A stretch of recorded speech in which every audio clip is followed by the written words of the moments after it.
we are back. I done forgot my damn headphones. This shit almost I pressed the live button too damn quick, y'all.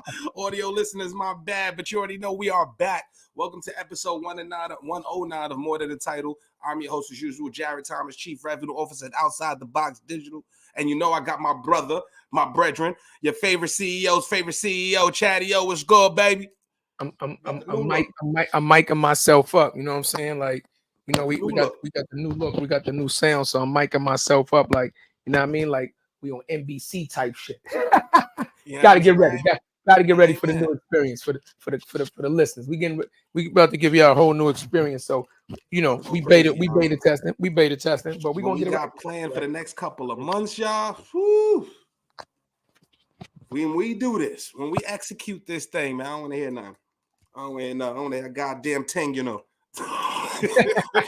You feel me? But we out here, man. First of all, this is what we wanted to do. You know, me and Cuzzo, we're going to go on a live. We're going to do something special today. We don't even have a guest scheduled planned for y'all today. We wanted to make sure we get a solo episode. There's a lot of things going on within the culture, within business, and we want to kind of just talk and get our point of view and talk some shit with y'all. So that's what we plan to do today for this episode. You know what it is. For all those first-time listeners, this is More Than a Title, a business platform that's all about the culture, man.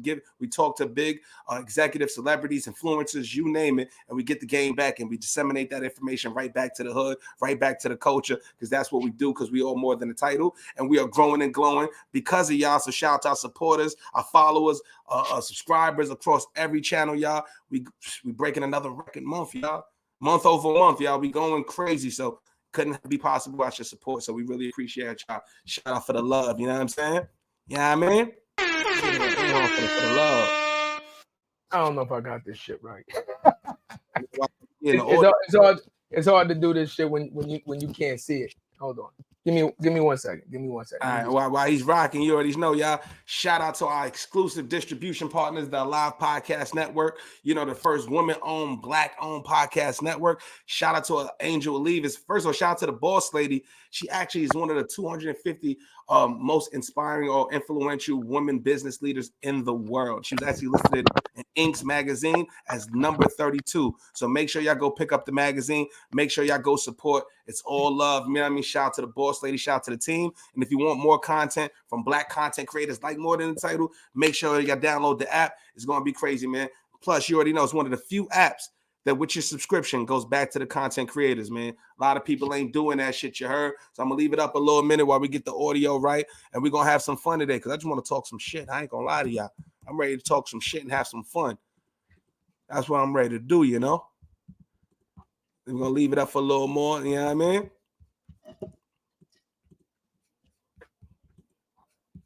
And we here, we back. Motherfucking microphones fuck your collar up. If he like that, bro, you know what I'm saying? Yeah, bro, we got the new system over here, man. Like, yeah, the microphone. I can't have the mic fucking up my neckline. Oh, whoa. Whoa.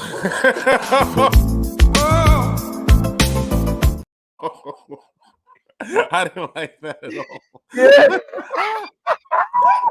Oh shit, I didn't like that. Motherfucking clip on.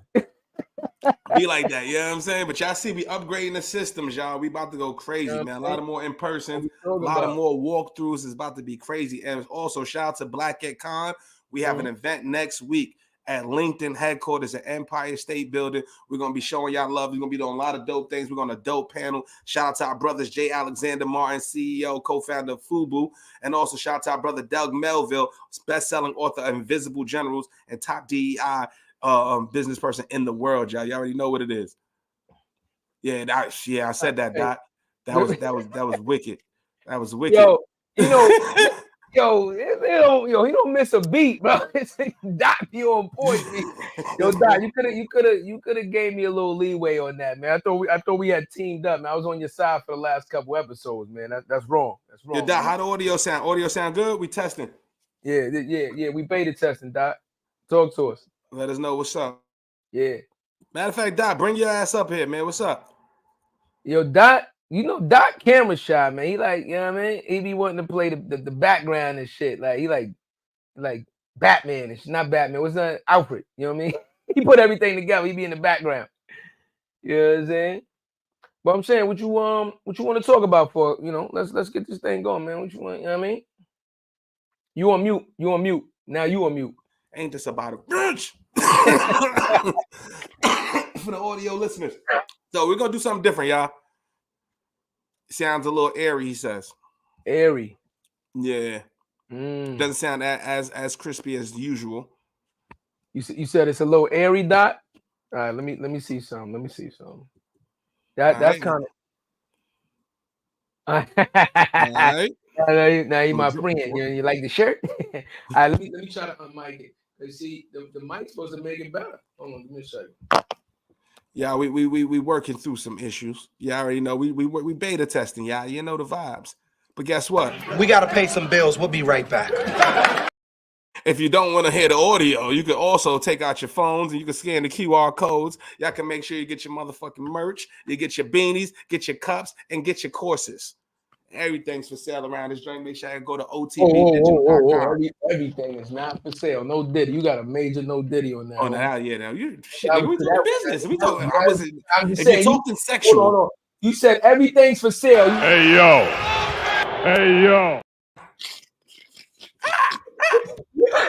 Yeah. You feel me? Everything is not for sale. There's certain things absolutely that are not on the motherfucking a la carte menu over here, homie. Yo, Doc, I switched up to the straight mic. Tell me how it sound now without the lavalier. Tell me how it sound. It sound better? The same. You said it sound the same? Yeah. Really? Let me know if I'm bugging out there, y'all. Let me know if I'm bugging. I don't know, man. It should be pretty crispy. The audio should be perfect right now. No. Let me see what he said. Oh, he said the same. I don't know, man. He said airy. What's airy? It just don't sound. I don't know. It's hard to explain, bro. Like it sounds a little low, but you could definitely hear air in the background and shit like that. You could definitely hear a lot of shit going on. I mean, is it better like this? Yeah. Yeah, but see, I don't want to. Hold on, let me see something. Hold on, let me do this. Yeah, that's crazy. You already know, y'all. We look. How I sound now? Sound better now? A little better. Yeah, I'm saying shit, man. The show must go on. Shit out then. You know what I mean? Because these jump packs, man, ain't too much we could do on the jump. He said area, I could just adjust it. Hold on, let me see if I could adjust it. See, that's why we got to beta test all this new shit. You know what I mean? Technology be technology into it kind of crazy. Yeah, but I don't want to lose I don't want to lose the listeners. We gotta get it rocking and popping. You know what I mean? Do the thing. I'm just messing with it. How it sound now? Better? Nah. Worse? Yeah, a little worse. Jesus. Hold on. Bumbleclot. Worse. Apologies, listeners. You already know we're getting it right. We're getting it tight. Straight up. All right, how about now? How it sound now? I don't know if we're gonna execute it and get it. Wait, hold on. See, God said that was better. Which one? I didn't hear better. You need to take the lows out when EQing. I don't know. Oh, okay. Well, guess what? I don't know. You still got my brother. Champions in the building. Hold on. We got a surprise. We out. Hold on, the brother in the building. Real Caucasian. Now I'm gonna switch up everything. Hold on. I'm gonna switch up everything. Switch up everything now. Hold on. He going back to regular view. He going back to regular pop view. We going to regular. Chadeo, Mr. Jarrett. What's up, brother? How are you, my bro? I'm good. I'm out here in Atlanta enjoying things. As you should, brother. There's a lot of things out there at ATL, man. I love it out there, man. Yes, sir. How your brothers doing, man? Yo, listen, man. We woke up, man. So that's the best thing in the world, man. Everything else is gravy on top of that. You heard? Absolutely. It don't make no sense to fucking complain about some of the shit that we can't change in the moment. You know what I'm saying? We just gotta be grateful that we've been given the opportunity to keep pushing forward. You know what I mean? So we ain't gonna sit here and fucking complain about a bunch of bullshit. We woke up, we got energy, we got you know what I mean, air in our lungs, and we gonna fight the good fight. You heard? Absolutely, my brother. I feel the same way, man. I've been on I've been on like a little tour the last couple of days. Okay, talk to us about it. What you been up Yeah, to? man. Just different parts and stuff like that. I don't want people to know what it is until it drops. Oh, But, I ain't mad, bro. you know what I'm saying? I don't the know if y'all champ see got my some shit cooking right now. Champ got some shit cooking right now. Yes, sir. yeah. The Yeah. furnace is hot. It's super hot. But yeah, just taking care of business out here, man. I have a very expensive network of great people I know out here in Atlanta. So I came out here for 5 days to tap in with them. All the controversy surrounding me. Everybody wants to have a conversation about it, which I don't Yeah, mind. I don't really care.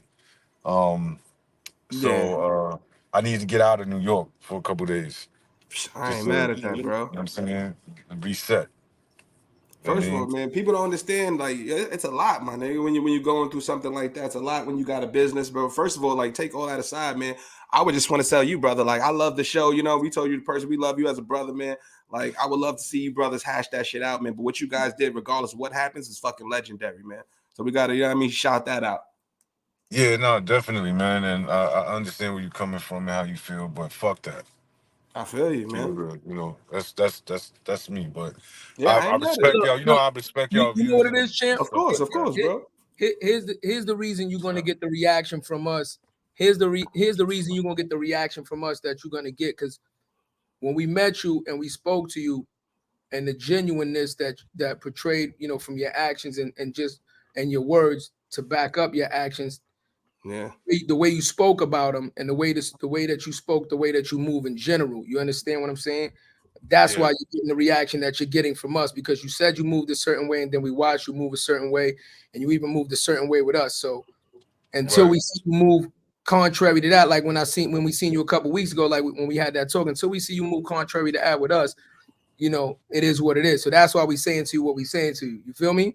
No, yeah, I definitely respect that, Yeah. and salute to y'all brothers for allowing me on y'all platform. That shit look close.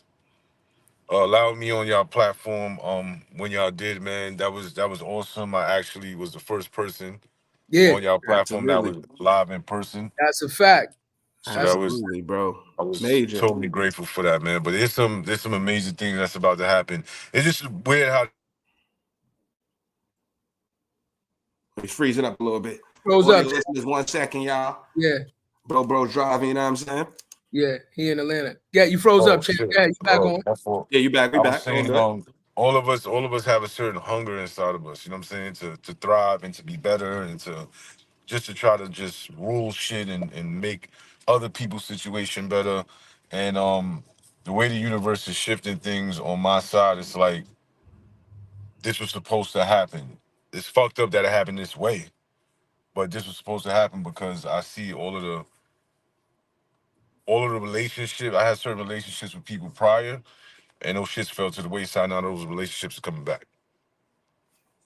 You know what I'm That's it, saying? bro. Hold on, Everything hold happens on. for a Hold reason. on. I just want you to elaborate on that. So when you said you had relationships prior, you mean you had relationships prior to you becoming a co-host on the show?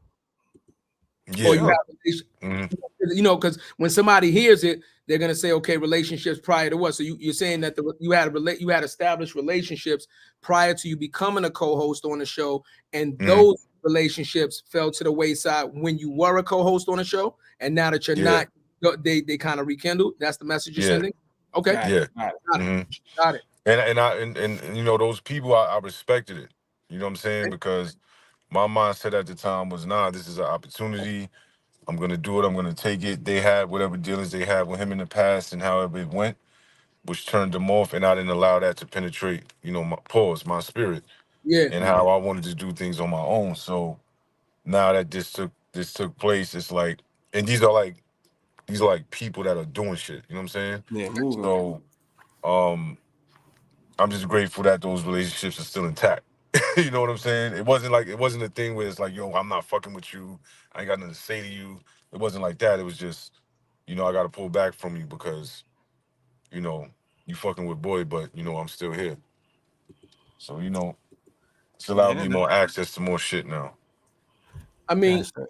when we talked about spirituality a lot in your interview, champ. You know what I'm saying, about, you know, you getting in touch when you were incarcerated with your spirituality, and that helped you to mentally prepare to do what you were doing and make it out, right? So in the spiritual world, it doesn't matter what religion you follow, everything happens for a reason. Everything's already written. You understand? Absolutely. Your path is already written for you, right? We might believe that we have options left, right, you know, forward, but in the spiritual world, your path, the reason that you were put here and what you were meant to do has already been laid out for you. You understand? So, like you said, it's unfortunate in your mind that it had to happen this way, but in the reality of how the universe works, maybe it had to happen this way, because if it didn't happen this way, you wouldn't have had the strength to move the way that you need to move. You understand what I'm saying? Like, Yeah. we can't discount the and we talk about this on the show a lot. We can't discount the negative shit sometimes that we go through. It's all lessons. It's credit. It's all a lesson. You know what I mean? And Yes. sometimes, especially as black and brown individuals, as men, we fucking hard headed. So sometimes a soft lesson, like a little slap or a little kick, we don't listen to that. You know what I'm saying? We don't listen to those soft nudge or the little "I told you so." It's like you got to crash the car and fucking, you know what I mean? So sometimes it takes that extreme lesson to kind of give you the fortitude to be like, all right, this ain't for me. I gotta go. You understand what I'm saying? Absolutely. Yeah. Yeah, everything happens. Everything happens for a reason, bro. Like I ain't gonna front, bro. Like, cause we go through the shit too. You know what I'm saying? You know how it be, bro. We cousins, nigga. We fight all the motherfucking time. We go through it, bro. Like, so I could imagine, because, you know, like I said, you said to anybody who's listening, like, we get comments from the old episode, bro. Like, yo, you know what I'm saying? Yo, that's crazy that happened, and yada yada yada. But like everything that you've said, you said on the show too, bro. Like, you've helped get the guests, you helped grow the show. Like, your perspective from us on the show, if anybody listens to the entire episode, was you rocking. I'm gonna grow this joint. We're gonna make this thing happen. You never came off as somebody who's not a team player. None of that shit, bro. Like, so, you know what I mean? So it's just unfortunate that it happened, bro. But I do want to say it does play with your mental. You know what I mean? Play with your, like you said, man. That was my people's. You know what I'm saying? So that's fucked up that it happened that way. But business is business, bro. You must move on, bro. But I do want to talk about the Queens flip, man. What made you decide the Queens flip, bro? Just curious.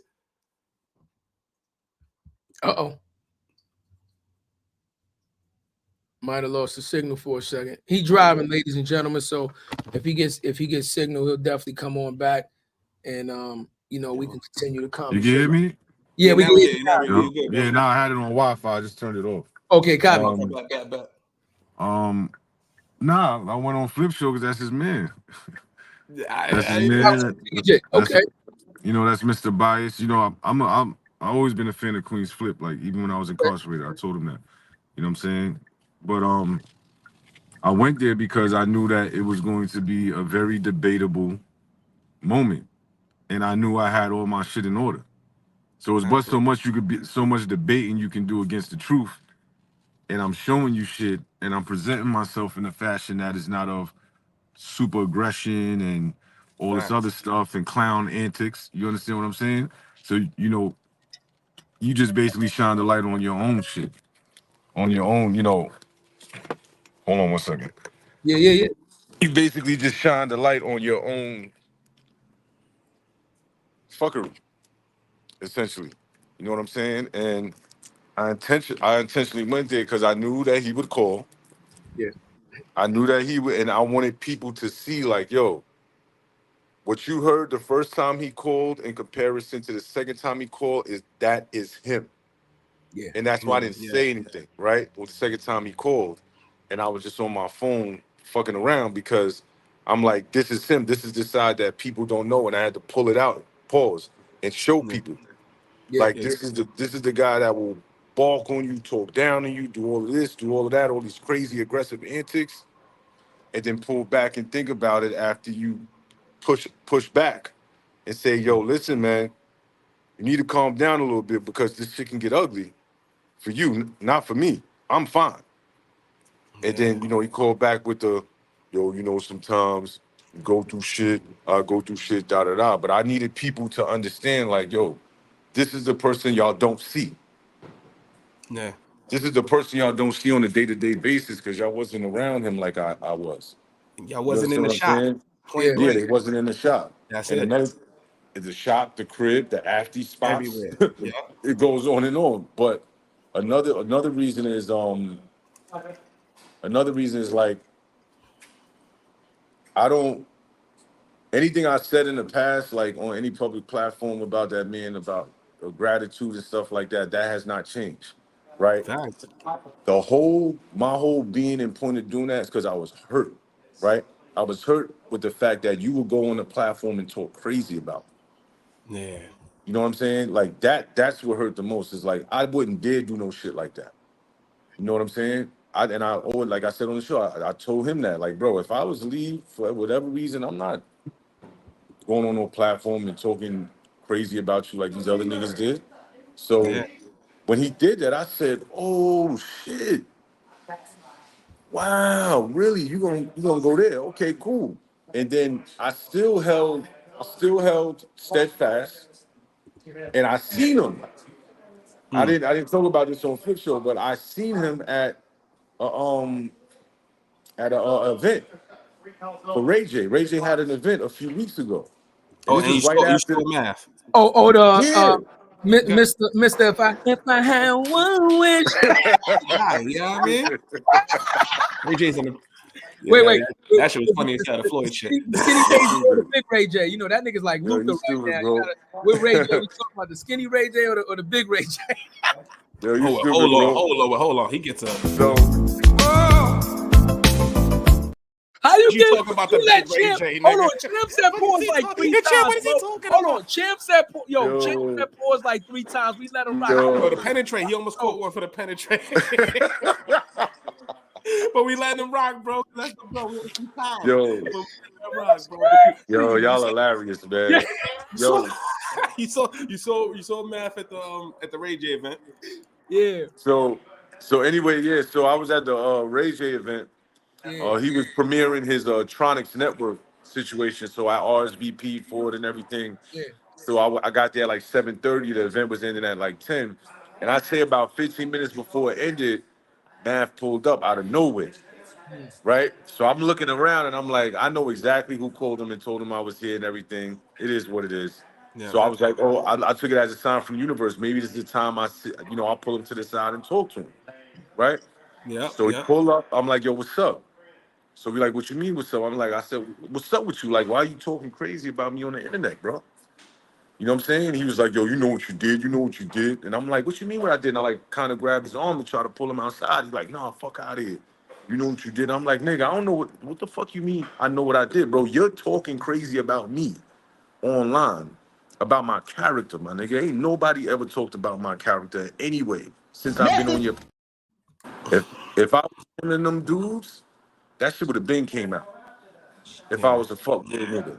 You feel me? So in my mind, like I said, I thought it was an opportunity. Like, all right, maybe we can go downstairs, hash this out, talk about it.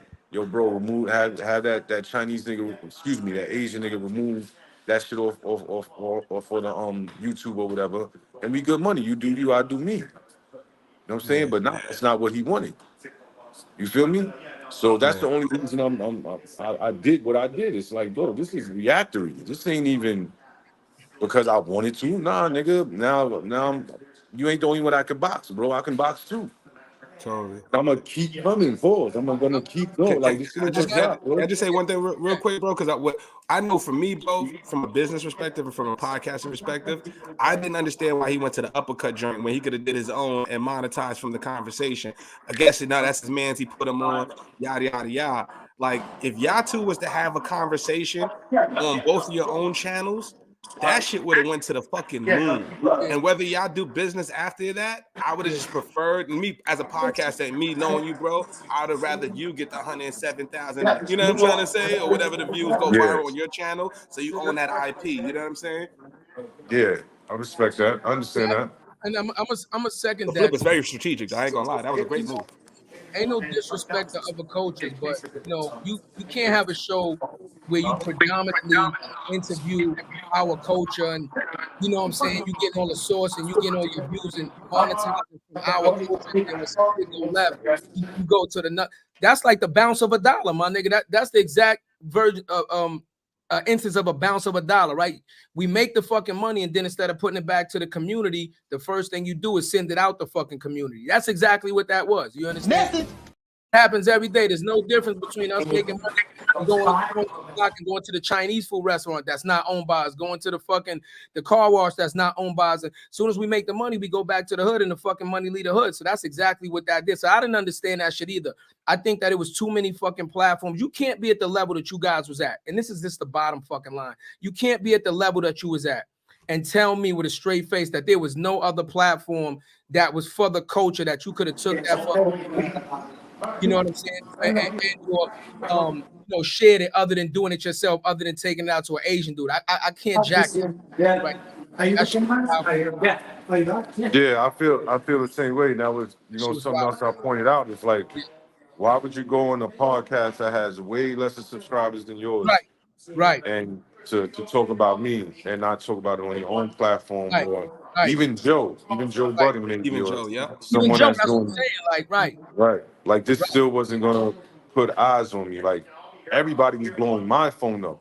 A lot of people like that I fuck with knew, like, all right, Champ left Map, so all right, cool. But it wasn't public. Yeah. You know what I'm saying? It wasn't public. So it's like now you want to take it public. Now my phone blowing up. Yo, Champ, what's going on? This nigga saying you lying about your grandmother. This nigga said you stole them. You did this, you did that. What the fuck? I'm supposed to sit on my hands? You feel me? Like that's not what it is. You know what I'm saying? So at this point, I'm focused on myself. I'm focused on what I'm doing. I got a lot of big plays coming. Fortunately, it ain't slowed me down in by 1 millisecond. Like I'm good, bro. Like I'm actually making more bread than I was when I was on the show. You feel me? So, and I love to hear that, bro, because we on positivity here, bro. Like, you know what I'm saying? Like, we wish, first of all, we know you personally, bro. So we definitely rocking with you. We gonna wish you the best. We wish Math the best, man. Anybody doing this shit, man. But like, once again, nobody can take that shit away from what you brothers did. What you guys did was a fucking major thing for the culture, bro. We've told you off camera. We'll tell you again now, bro. You've got a spot here if you want to come through. We've had Quillen come through. You want to do episodes with us, bro? We got some major plays going. Let's just get to the motherfucking bag, man. Yeah, we definitely, you're right, bro. And salute to both of y'all. But we definitely do. We need to debate about some of these things that's going on online right now with all of these rappers and was good. Let's talk about it. That was on the docket today. That's what we doing about that. No. I can't right now. I can't right now. We gotta get. So we talk. We're gonna talk about. I just wanted to tap in with y'all real quick. I gotta get on this call with somebody from LA. So listen, love, bro. We appreciate you, bro. And like I said, man, we want to say congratulations on the event that you did, man. Giving out those awards. Yeah. That's why we pulled up. Appreciate y'all pulling up and supporting as well. I mean, again, bro, support. Like it's either you real or you not. You understand? That shit ain't have nothing to do with us. So us not pulling up to your event was not even an option, right? If we fuck with you, we fuck with you. Ain't no fake shit over here. We ain't worried about none of that other shit. You already know what the vibes is. You know what I'm saying? So, yes, I want to say congratulations to you for that. We like to see more of that. That's what this show is about, man. It's about spreading positively, uplifting the people and moving the culture forward, man. So, congratulations to everything that you're doing, man. We wish you nothing but success. Like my cousin said, man, you got an open invite if you ever want to come on the show, man, and chop it up, be a guest host, whatever. We got some major plays, you know what I'm saying? We got some major plays coming up too, baby. You know what I mean? So we on our way to the top, man, and the only way we gonna get there, man, is hand in hand. All that fucking crab in the barrel shit is over. It's time to become a ladder. Time to become a ladder. Fuck the crab in the barrel. Let's become a ladder. Each person is a rung, man, to help each other get to the next level. That's what I'm saying. That's it. That's no love, doubt, bro. my brothers. Love, broski. You already know, my guy. Much love, baby. Safe travels too. You already know. You're ready. You already know. My guys. So listen, man. I appreciate the fact that he came on the show, man. That was real. It is what it is when it come to us. A lot of people know where we stand. Like, we just not for the bullshit. You understand what I'm saying? We don't care about all that. See, here's the thing that we don't understand as a culture, and I dig it, right? I dig it. We love to be entertained, right?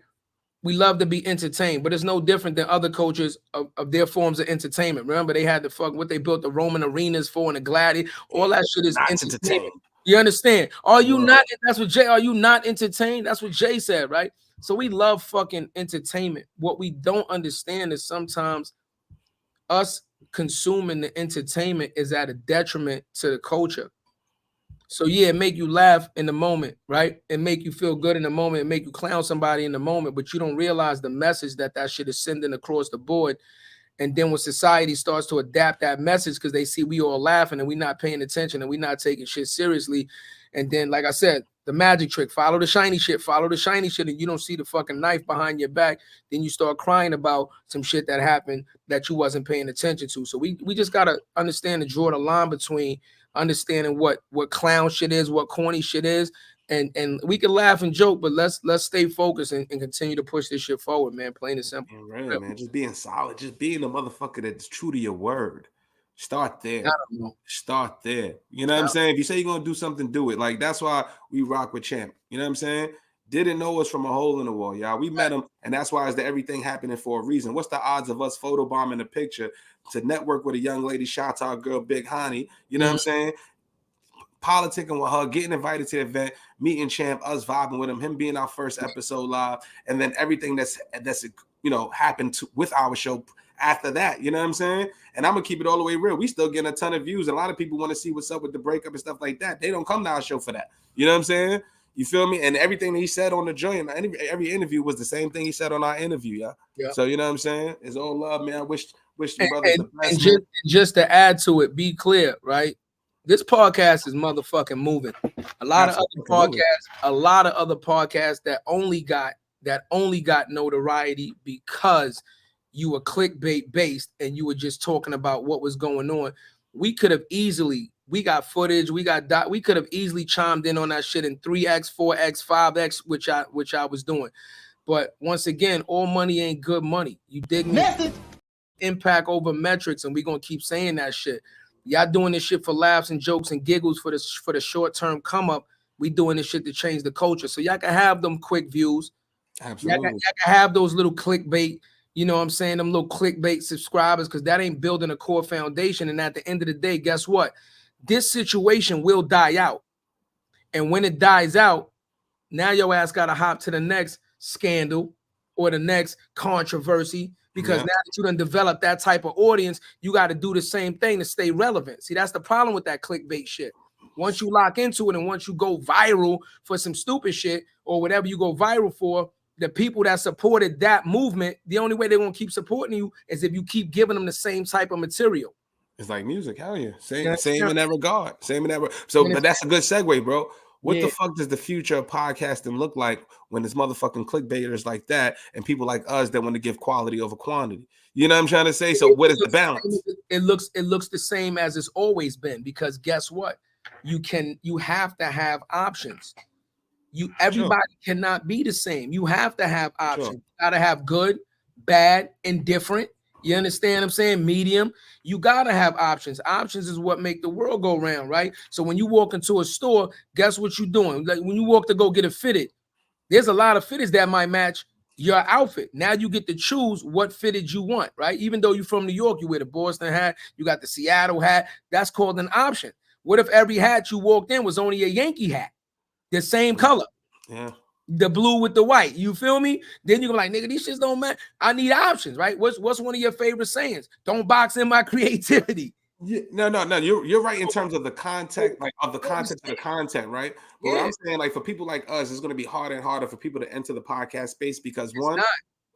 Just hear me out for a second. Like just for the brands, right? For instance, there's a new basketball player, there's a new rapper, there's a new entertainer every day that's coming up with a podcast. LeBron James podcast, bro, 780,000 subscribers in 2 days, bro. Yeah, but he's LeBron James. I'm just saying, but that I understand it. We obviously everybody's not gonna be fucking LeBron, but there's a lot of people with brands that are getting that notoriety. When people like us, me and you, to get where we have to grind. We have to create quality content. He grinded for 20 years to build his brand. And so again, right? I don't want to confuse the two. Okay. Look, anybody like a Shannon Sharp, Club Shay Shay. Club Shay Shay wasn't famous because Shannon Sharp decided to be a fucking podcaster. Facts. Club Shay Shay was famous because Shannon Sharp was already fucking famous. You understand what I'm saying? He had already built his core fan base. Yep. He had already built his core fan base from football, and then went into being the media personality for sports, right? What's his name? With the hairline? Mr. Stephen A. Stephen A. Right? Same thing, right? And then he branched off, right? So here's the thing about success, right? Once you build a brand and your brand is already known for something and you've already built your foundation and your core fan base, it's very easy to pivot. And because people already trust you, right, and they follow you, they'll be more willing to follow your new endeavors. That is not the same as a person that's now grinding from the bottom up. It's not the same. So Ocho Cinco and all of them that jump on his podcast with him and all that, if they were nobodies, if they didn't have the football career that they had, if they didn't have the scandal from being on fucking Real Housewives and all this other bullshit they was on, making mockeries of themselves, then they would have been at the bottom where everybody else was at. But the reason that they got the notoriety that they did was because they was already famous. It's not knocking them. You deserve that. You put in the work.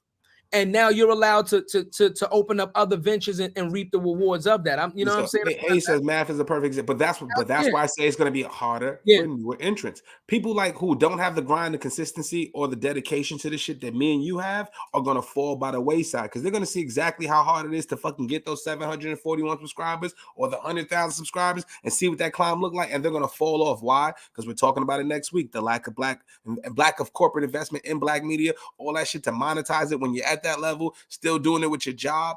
It's a lot when a motherfucker like them, like somebody who has a brand, it's gonna be happenstance to have a podcast. It's gonna be like it's gonna be another skew, bro. That's how it's gonna be soon. But what I'm asking you is this, right? Just hear me out for a second, right? Who's one of the hottest new artists out right now in music? Sexy Red, right? Okay, cool, yeah. And this is just an average throw up because I don't know the number, right? But I just want you to guesstimate. Before Sexy Red ever got heard on any type of mainstream radio, before she ever even dropped one music song ever, right? How many songs from new artists or an artist of general are released in the United States in a month? Like, do you even know? Like, it's in the millions. Yeah. Millions. You understand? So now you do a whole year. How many new artists are there every year? How many new songs are uploaded per day? So once again, right, it's no different than any other industry. Every industry that shows success is going to be saturated. Plain and simple. It's going to be saturated. Some considered overly saturated. You got to find a way in any industry to cut through the noise, to cut through everybody else, to get people to pay attention to you, right? That's no different than what Tekashi 6ix9ine did, right? What did Tekashi 6ix9ine do? Is his music phenomenal? Fuck no. It's some of the worst music ever created. You know what he did?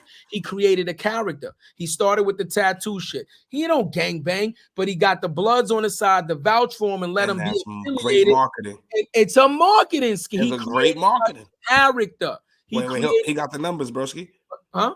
You got the numbers. It is. That's why I love you, Hayes. This is why the numbers. 120,000 tracks per day, averages up from 120,000 tracks per day. So about a week, we talking about 800, 900,000. 800, 900,000 every 7 fucking days, bro.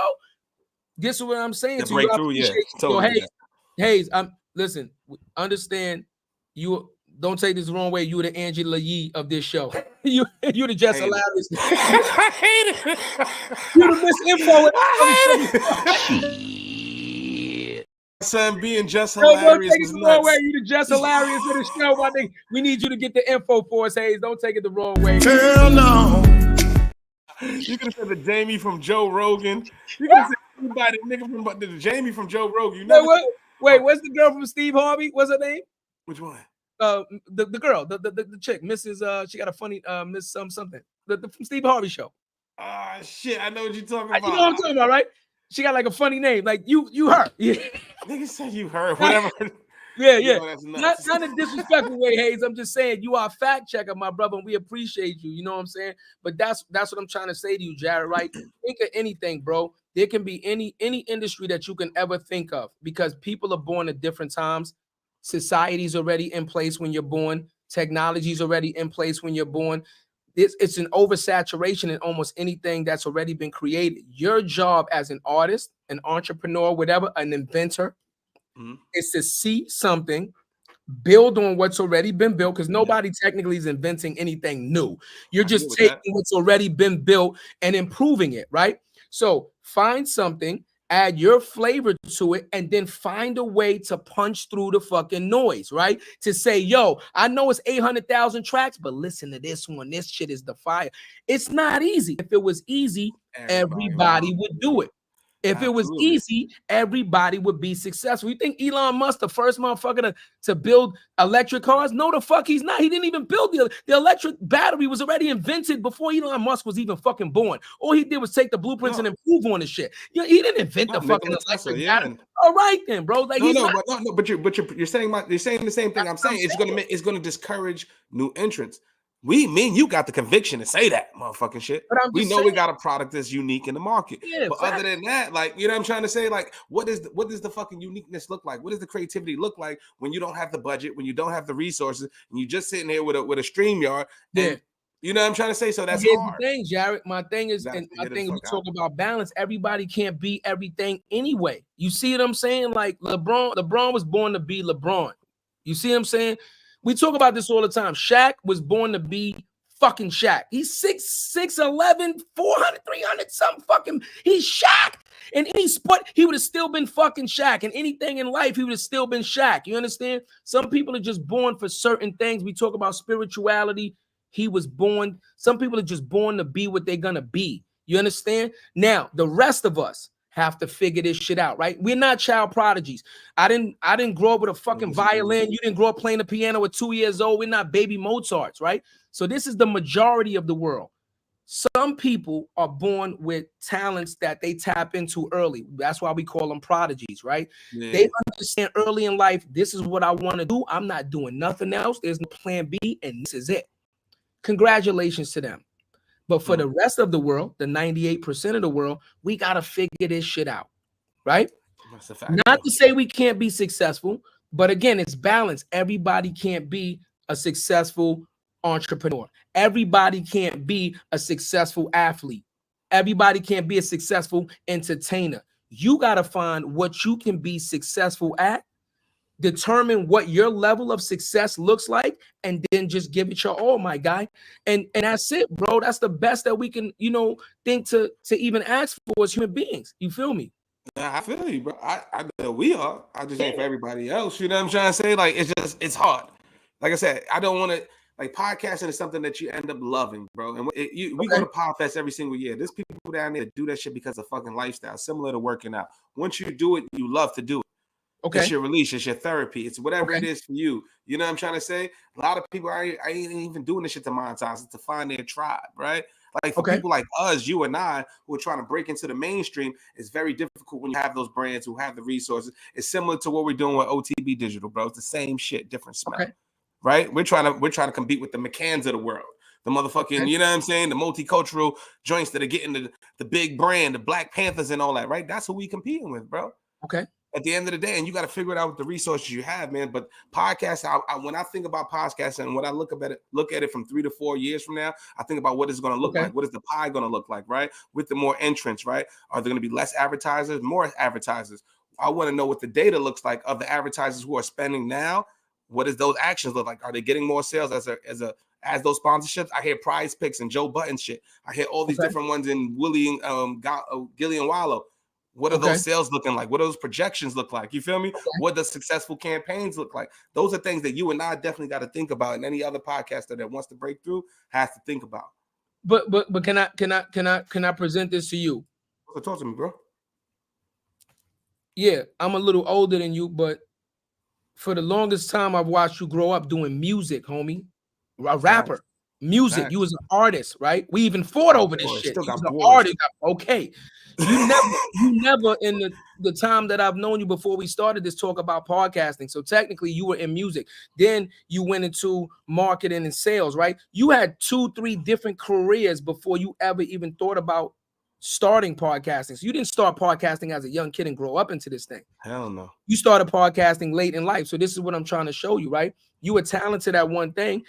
Joe Rogan was already out when you started podcasting. Joe Button's there was 10 million podcast shows out already, and you did music. You wasn't even known for podcasting, but you still said, "I got something to say." I'm gonna do it. And that's what I'm trying to say. I'm with you. You still said, "I got something to say.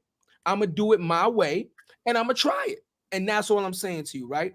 And the same way that you brought your personality and your take and your uniqueness to podcasting, and now it's moving, somebody else can do the same thing. That's all I'm saying. No, I'm with you. I'm with you. That's they all I'm gotta saying. just love this shit and just see it and look at it like a bit. What I'm trying to say, we're saying the same thing, bro. Like just differently, bro. It's just like it's just if you do get into it, you have to love this shit, but you also have to think about the business, who's doing what. Like even at like right now, bro. Which is a good segue. I remember. Don't let me forget. Hey, Shirley Strawberry. It said Shirley Strawberry. Who? Girl over Steve Harvey. Shirley Strawberry. Hey, I've never heard that name, God. That sounds like one of them names from the movies. I mean, show from the Steve Harvey named Shirley Strawberry. She do the Strawberry Letter. Yeah. What? It's from Steve Harvey show? Yeah, from Steve YouTube. What? I've never heard that. The radio. Nah. Oh, from the radio show. I don't know Steve Harvey radio show. Yeah. I think he's talking about from the Steve Harvey show, like Bullethead. No. Not the way he was the principal. The show that he do. Shirley Strawberry, Hayes. I was thinking about Regina. What's the name? You know what I mean? No. Not the actual show. The morning show. You know what I mean? But I'm sorry to cut you off, bro. No. I was talking about it with a good segue to that shit, bro. It's like, all right, what are the top 3 podcasts? Because right now, what's going viral right now is a clip of this motherfucker Adam 22 talking about Joe. And he's saying, look at Hayes, look. Yeah, nigga says Shirley Strawberry. That's somebody's grandmother. Shirley Miss Strawberry. Hey, listen, Hayes. I'm gonna say this to you one time and one time only. You got to make it to this age, homie. You got to make it to where I'm at. I done been where you at. You ain't never been where I'm at. I done been where you at and got past that. You got to make it to be this. So these grades, I'm gonna embrace these motherfuckers. You heard? Because a lot of motherfuckers in the hood ain't this far. And I'm gonna keep it 100 with you, Hayes. My own father, my biological father, never lived to be the age I am right now. So you know what? We used to clown old heads back in the day. I was one of them. I used to clown you old ass OG motherfucker. But I'm gonna keep it 100. Yo, right now, getting older is the new flex. Living and surviving through all this shit, COVID and all this crazy nasty shit we going through, homie. That's the real flex, man. Just surviving this world, waking up another day. So I'll take that. I'm gonna take that, Hayes. I'm gonna show my age, and I'm grateful for this shit on some real rap, man. Word up. He survived long enough to see Shirley Strawberry. Shirley Strawberry, Hayes. You heard me? Gone too far. Hey, what you saying? Cause okay. No, I was saying about the fucking the shit they talking about, bro. First of all, Adam 22. He was talking about who's the big 3 in podcasting, right? He said what, it's what genre though? You can't really say the big 3. No, big 3 in the culture. We're the culture, right? So for us, right, we're business and marketing, but we're trying to get over to the culture. Even the people that we would look at as competitors, like the Earn Your Leisures, the 19 Keys in them, they're not even considered in that conversation like mainstream culture. Yeah. Like what we want to do is be the blend of culture, business, everything all encompassing in one, which is more than a title. Yeah. You know what I'm trying to say? That's what the uniqueness of our show is, right? So what they were saying is for hip hop only. It's Adam 22. He said Vlad. And he said academics. Yeah. Excluding Joe out that motherfucker. Nah, you know, it's hard, bro. It's when you, first of all, Adam is doing gay porn. I don't have nothing. Yeah, that's what, you know what I'm saying. That's very nasty. I'm not, like he's somebody who takes the content over everything to the next level. I just want to say, like, hate it. Nasty work. Yeah, it's nasty work. Now, look, Vlad. I'm gonna go with Vlad, and I'm gonna tell you why I'm gonna go with Vlad. Okay, you got Vlad in the top 3. I've watched Vlad a long time start off almost the same way that kind of French Montana started off with the Cocaine City. Yep. Vlad came a long way, bro. The fact, I'm gonna give him his flowers. Vlad came a long way, and I also watched the level of the interview change with Vlad. Because if you notice, Vlad used to interview a certain way. And he used to only interview a certain type of person because his interview style was a certain. He was looking for a certain type of clickbait. But now he has more deep, meaningful conversations with, you know what I'm saying? Like when he had the Keefy D homie on, like, you understand what I'm saying? His interviews are changing, bro. So he's adapting and understanding what's going on. And I think his show is growing. You understand? Because Vlad, you're not a young dude no more. You can't keep doing the same stupid shit you was doing when you was young Vlad. You understand? Because you got to grow as your show grows. You can't be 40-something-year-old Vlad, 50-something-year-old Vlad still acting like fucking 20-something-year-old Vlad, because now you're going to lose your authenticity like this nigga's a clown. So I take my hat off to Vlad because I've watched his show evolve. And I think that's the key with any art form, evolving, right? Yeah. Evolving with not only the culture, but with yourself and letting your talent show that you have gotten older and now your priorities have changed. And guess what? Maybe your direction has changed.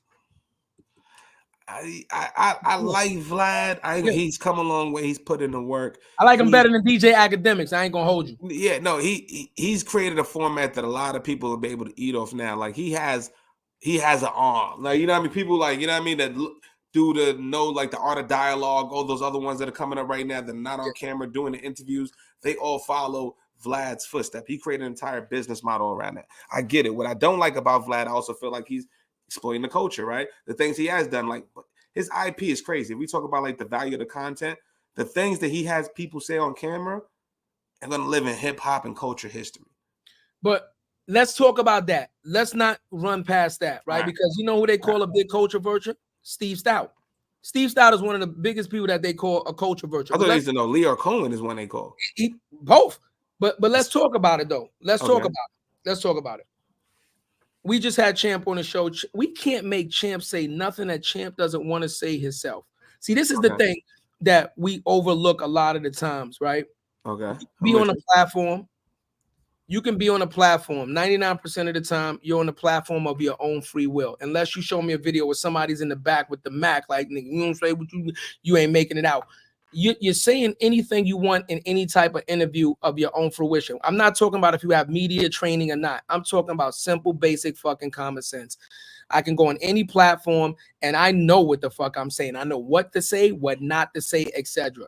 Okay. You can ask a question and a person could say, yo, you know what? I'm not answering that. Let's move past that. I'm not on that type of time, and very quickly move past it. We've also seen interviews where people have been asked questions repeatedly and they say, okay, check this out. I'm going to say it one more time. Get off of that topic. Let's talk about something else, or this motherfucking interview is over. You understand? Where they are affirming that you're not going to lead me there. You're not going to bait me there. If that's what you want to do, I'm not doing that. And this interview is fucking over. So when people go on his show and accidentally fucking tell shit and spill the beans, that's because they really want, it's eating them alive. They want to say the shit. They just need a fucking venue or a platform big enough for them. You gotta understand something. No, totally. You gotta understand something. Even the most crooked motherfuckers in the world, even the motherfuckers that do the worst shit humanly possible, you know what they all love? Fame, recognition. Think about it. Think about it, bro. You know how many serial killers got away with fucking killing people for 20, 30 years? They would have never got caught until they wrote a note to the cops. Thank you. Just to wrote be a like, note, told them, start taunting them, wrote a note to the newspapers. You know why? Because they realize that nobody knows what I'm doing. I'm nobody. And even though you are sick and you're doing it, you want the fame. And what did they say? Fame is the worst drug known to man, right? That fame, that notoriety, they want to be known as the Zodiac killer. So this is what I'm saying. A lot of people go on his platform and they're known, but they want to get their numbers up. They want to get a bigger bag. They want to be somebody more important. So they say shit that they know is going to cause controversy. It's going to get more clicks. That's going to get them more interviews. And hopefully they can get the bag. It's just the way they decide. But wouldn't that be the definition of a culture vulture? Somebody who's built up the platform that much to know. And it's an art form. I'm not saying it's not an art form. To get somebody to say that and be comfortable. We do this shit 2 times a week. To get the stories that we get to make somebody feel comfortable virtually for somebody that you've met for the first time is a fucking difficult thing to do. Difficult thing to do for those listening, right? So for him to do that and get those stories out, make those young boys, whoever the fuck Keefy D and them feel comfortable, got it, right? But you're still exploiting the culture. You're using your platform to get those type of stories. Why? For the clickbaits, for the money, for the revenue. He was one of the first people to pay interviewees. That's why a lot of people fuck with him. So once again, industry standard, you're not paying for interviews. But look at what you just said. He paid interviewees. Again, here's the thing. We don't know nobody's finances. Can we agree to that? Of course. You're not saying what them made or whatever you get. You could be famous and broke. Can we agree to that? Oh, absolutely. Somebody, you don't know, we don't know what he paid these guys. It might have been a couple thousand. It might have put food on the table. It might have stopped them from getting evicted. It still didn't stop them from saying what they said on the show. Watch this. You can pay me to come on your show. Okay, Vlad, I'm on the show. What's up, baby? Everything. You want to talk about something? I'm not talking about that. I'm not talking about that either. We can talk about every other thing, but I'm not talking about that. You already paid me. I'm here. I'm done. It's almost like paying an entertainer. How many shows have you gone to where an entertainer has come on to a concert and gave the worst fucking concert you ever seen in your life? But guess what? You paid for that shit already. You can't get your money back. Yeah. You understand what? It's the same thing, bro. It's the same thing. He paid people. He paid people. Okay. If somebody want to pay me to come on this show, if I need it, I'll come on. You still can't make me say nothing. What you gonna do to me? You paid me already. See, but that's the thing with unscripted, right? When you go unscripted, right? It's that snap decision to do it or not. And that could make or break your career. It could fuck you up, leave you in prison. It could do a lot of shit. And some people are not like that. Right? You're comfortable and you're going to fucking fold. Yo, what about that thing? Oh, yeah, shit. You know what? Because I'm sitting there with the homie. Probably had a little couple, you know what I mean? I probably smoked a few L's before we started recording. We had some drinks maybe. You know what I'm saying? And now I'm in the vibe. Like, that's still exploiting, bro. Like, you know what I'm saying? That's kind of like, you're a grown man. You shouldn't. I know. You can't blame me. When we say exploiting, though, when we say exploiting, right? Okay. When I look at exploitation, this is how I view it. And you might have a different view of exploitation. This is exploitation.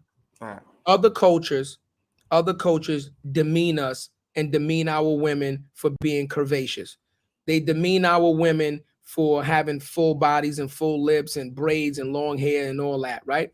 And then you know what they turn around and do? They mimic, they mock it, and then they sell it back to our culture. That to me is exploitation. It's trying to insult the culture and then taking from the culture and then using it to monetize what you're doing for your own benefit, and you're not even from the culture. Now, I won't say that there's not culture vultures from us, but when we talk about exploitation, that's how I look at exploitation. You understand what I think what was the first part you said was the word you just said, the first part. I agree with everything else you say. He's coming into the culture, he's paying them, he's making the lion's share of the revenue. Let's just be real. Whatever, we don't know those numbers. It is, right? I mean, you go on anybody's platform, it is what it is, right? No, that's business. Absolutely. Right. So him not being for the culture, not being somebody from the community, coming in, getting those people, you built up the platform, right? We the ones who built them up, right? He wouldn't have been anything if you wouldn't have had those initial rappers to build up your platform to some certain status, and so then you're charging. But he immersed himself into the culture for 2 decades minimum. All right, so then the real question is, what has Vlad done good for the culture? See, and you know why I'm not going to answer that? I don't know Vlad. No, I'm not saying. No, just mainstream wise. Just hear me out.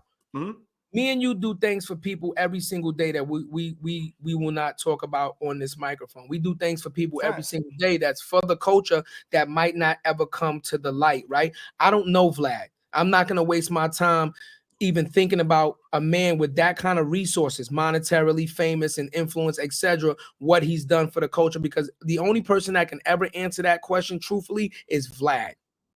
I don't know Vlad. I've never been around Vlad. I don't know people that have been around Vlad. So I don't know what he's done for the culture. Because just because you see one thing that somebody does doesn't mean they're for the culture. It just means they did one thing and it might have got notoriety. You feel me? So I don't know what he's done for the culture. But what I will say is he's at least immersed himself in the culture, right? Let's do this. Let's do this. I can say he immersed himself. Let's use football. Let's use football. 99.9999999% of all the owners in football are not from our culture. Facts. But football is predominantly 99.9999999 what? Our culture.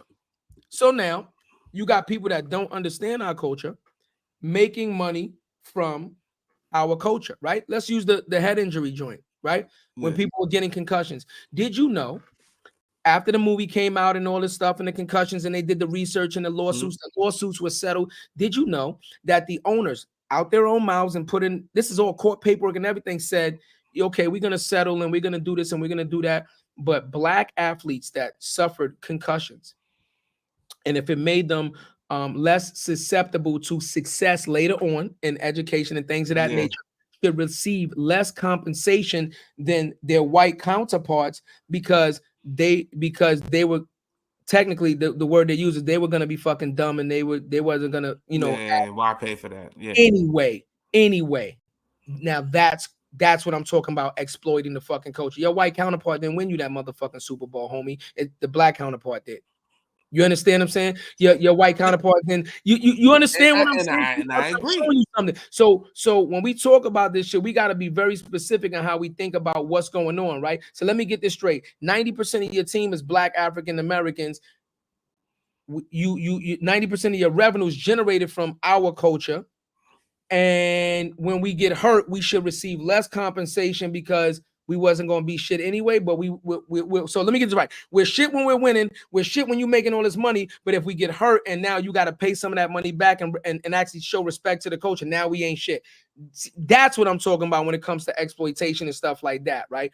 That's the shit that we gotta look out. No, absolutely, and I agree with you. And that could be applied to him. That could be applied to Adam 22. Yeah, like yes, exactly. Even them. And with the same thing, they'll say is the same thing that them NFL and NBA owners are going to say. I employ people. I do this. I do that. You know what I'm saying? Yes, I get that, right? I get that. You're employing people and all that other shit. But what else are you really doing for the shit that the players that you and I got? As far as creating podcast centers, shit like that, you know what I'm trying to say is less of that. It's more of me, keep. I'm going to send you on your way. Like, for instance, academics got famous, right? Let's just talk about academics. Academics got famous off the Chicago War, the drill music shit. That's how he got famous, right? So if that's how you got famous, what are you doing? Shitting a piece of that pie, go back to the motherfuckers that was actually in the field, that you was actually reporting on. Shouldn't they have something, if not anything? You know what I'm saying? So yes and no, right? Okay. Business-wise, we created a business. People that come on the show have helped us, like Champ, move our business forward. Yes or no? Absolutely. They came on the show with certain presets. I'm gonna be a guest. I understand. They help the show move forward, whatever the case. Let's say tomorrow we sign $100 million contract. Do we turn around and give every single, we on episode 109, do we give 108 guests a piece of the pie now because they helped us get here? I would love to, if we can. But I'm just saying, business wise. No, I'm telling you, business wise, if we can. I'm saying business acumen. Would that normally happen? If you saying with 100 million, we absolutely could. If it's a big absolutely deal, not. Absolutely not. Because even if you sign 100 million, so we talking business. I know we talking taxes, all that other shit. We're not making taxes right off the back. You lose. I get that, and I get that. Right. So by the time this shit comes down and what we bring home ain't nowhere near that. So again, totally get that. But I still didn't put a number on. I didn't put a number on what I would give them. So you're assuming. I'm with you. No, but I'm just saying business acumen in general, right? Business acumen in general. How many brands, since you've been an adult, let's not even talk about a child. How many brands have you supported by purchasing their product since you've been an adult? You can't even think about how many brands because it's been too many to count. Absolutely. So do they have any one of those brands reached out and said, perfect example, you buy Nikes. You like Jordans. I used to buy Jordans. I don't really wear them too much, but you like Jordans. You support Nike, right? I still support Nike, but not as much. Has Nike ever turned around and said, we are now $1 trillion company, whatever their fucking worth is? You know what? For every single person that's bought more than 2 pair of sneakers, let me send them fucking a free pair of sneakers. Just a free pair of sneakers, knowing that you fucking paid. It's a different conversation. No, it's a different conversation than me saying, yo, I'm gonna give all of our listeners $1 for fucking listeners from day one versus saying I'm gonna give our guests. The numbers are completely different. Now, they say no, but that's a reason why the athletes have more. That's why Jordan has a bigger fucking stake. But you missed it. Look, the guests mean nothing if the listeners don't support the show. I totally get that. Watch this. We could do this show right now, and if this shit goes viral from this point on without Champ, this section of the show, if this shit goes viral and we go viral from this, what guest was on the show? Nobody. Who made us viral? The listeners. Exactly. But you can do things without, you can't pay each individual guest, but you can do an event where, yo, I got something for the guests, y'all can pull up. I mean, the listeners, yo, we doing a give back to the community. We doing it. You do shit like that. You know what I'm saying? That's how you do it. You don't. What I'm saying is, hold on, let me see. Look what Hayes said. Look.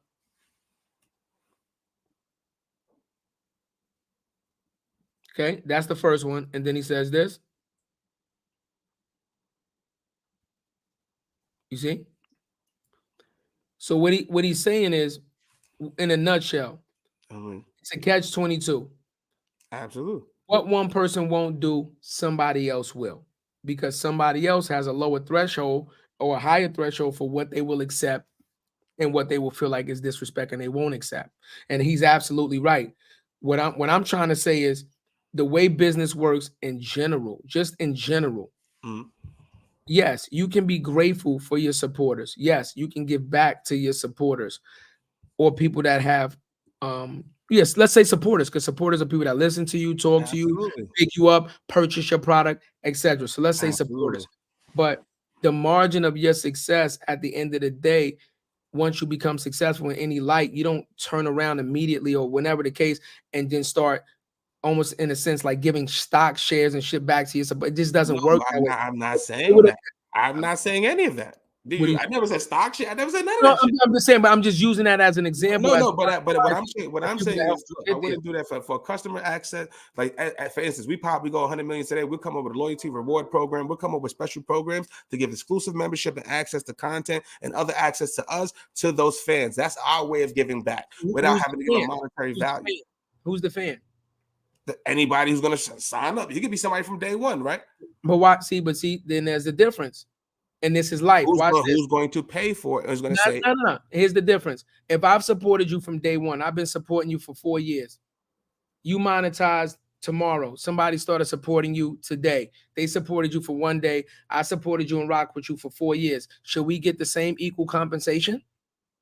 I know. Do you? All right. No, you shouldn't. But you have to know who those people are. Can we say we know? I know who a couple of those, and it's on one hand.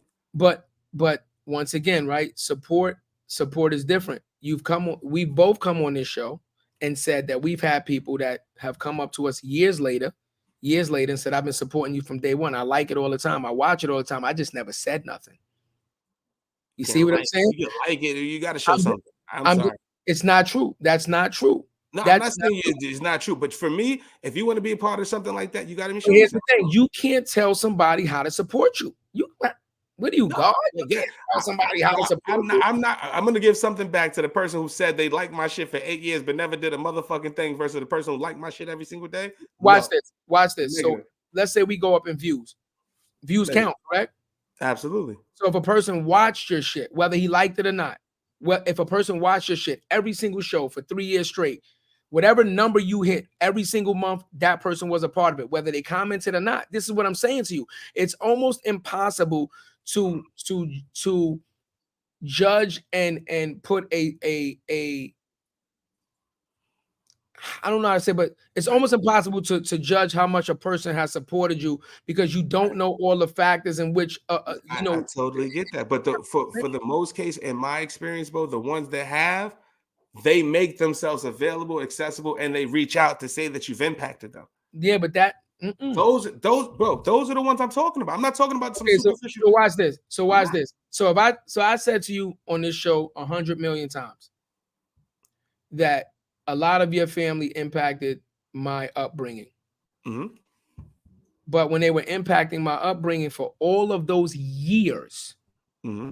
they didn't come to me and say, I'm impacting your upbringing. Do you understand? They did what they did to show me love.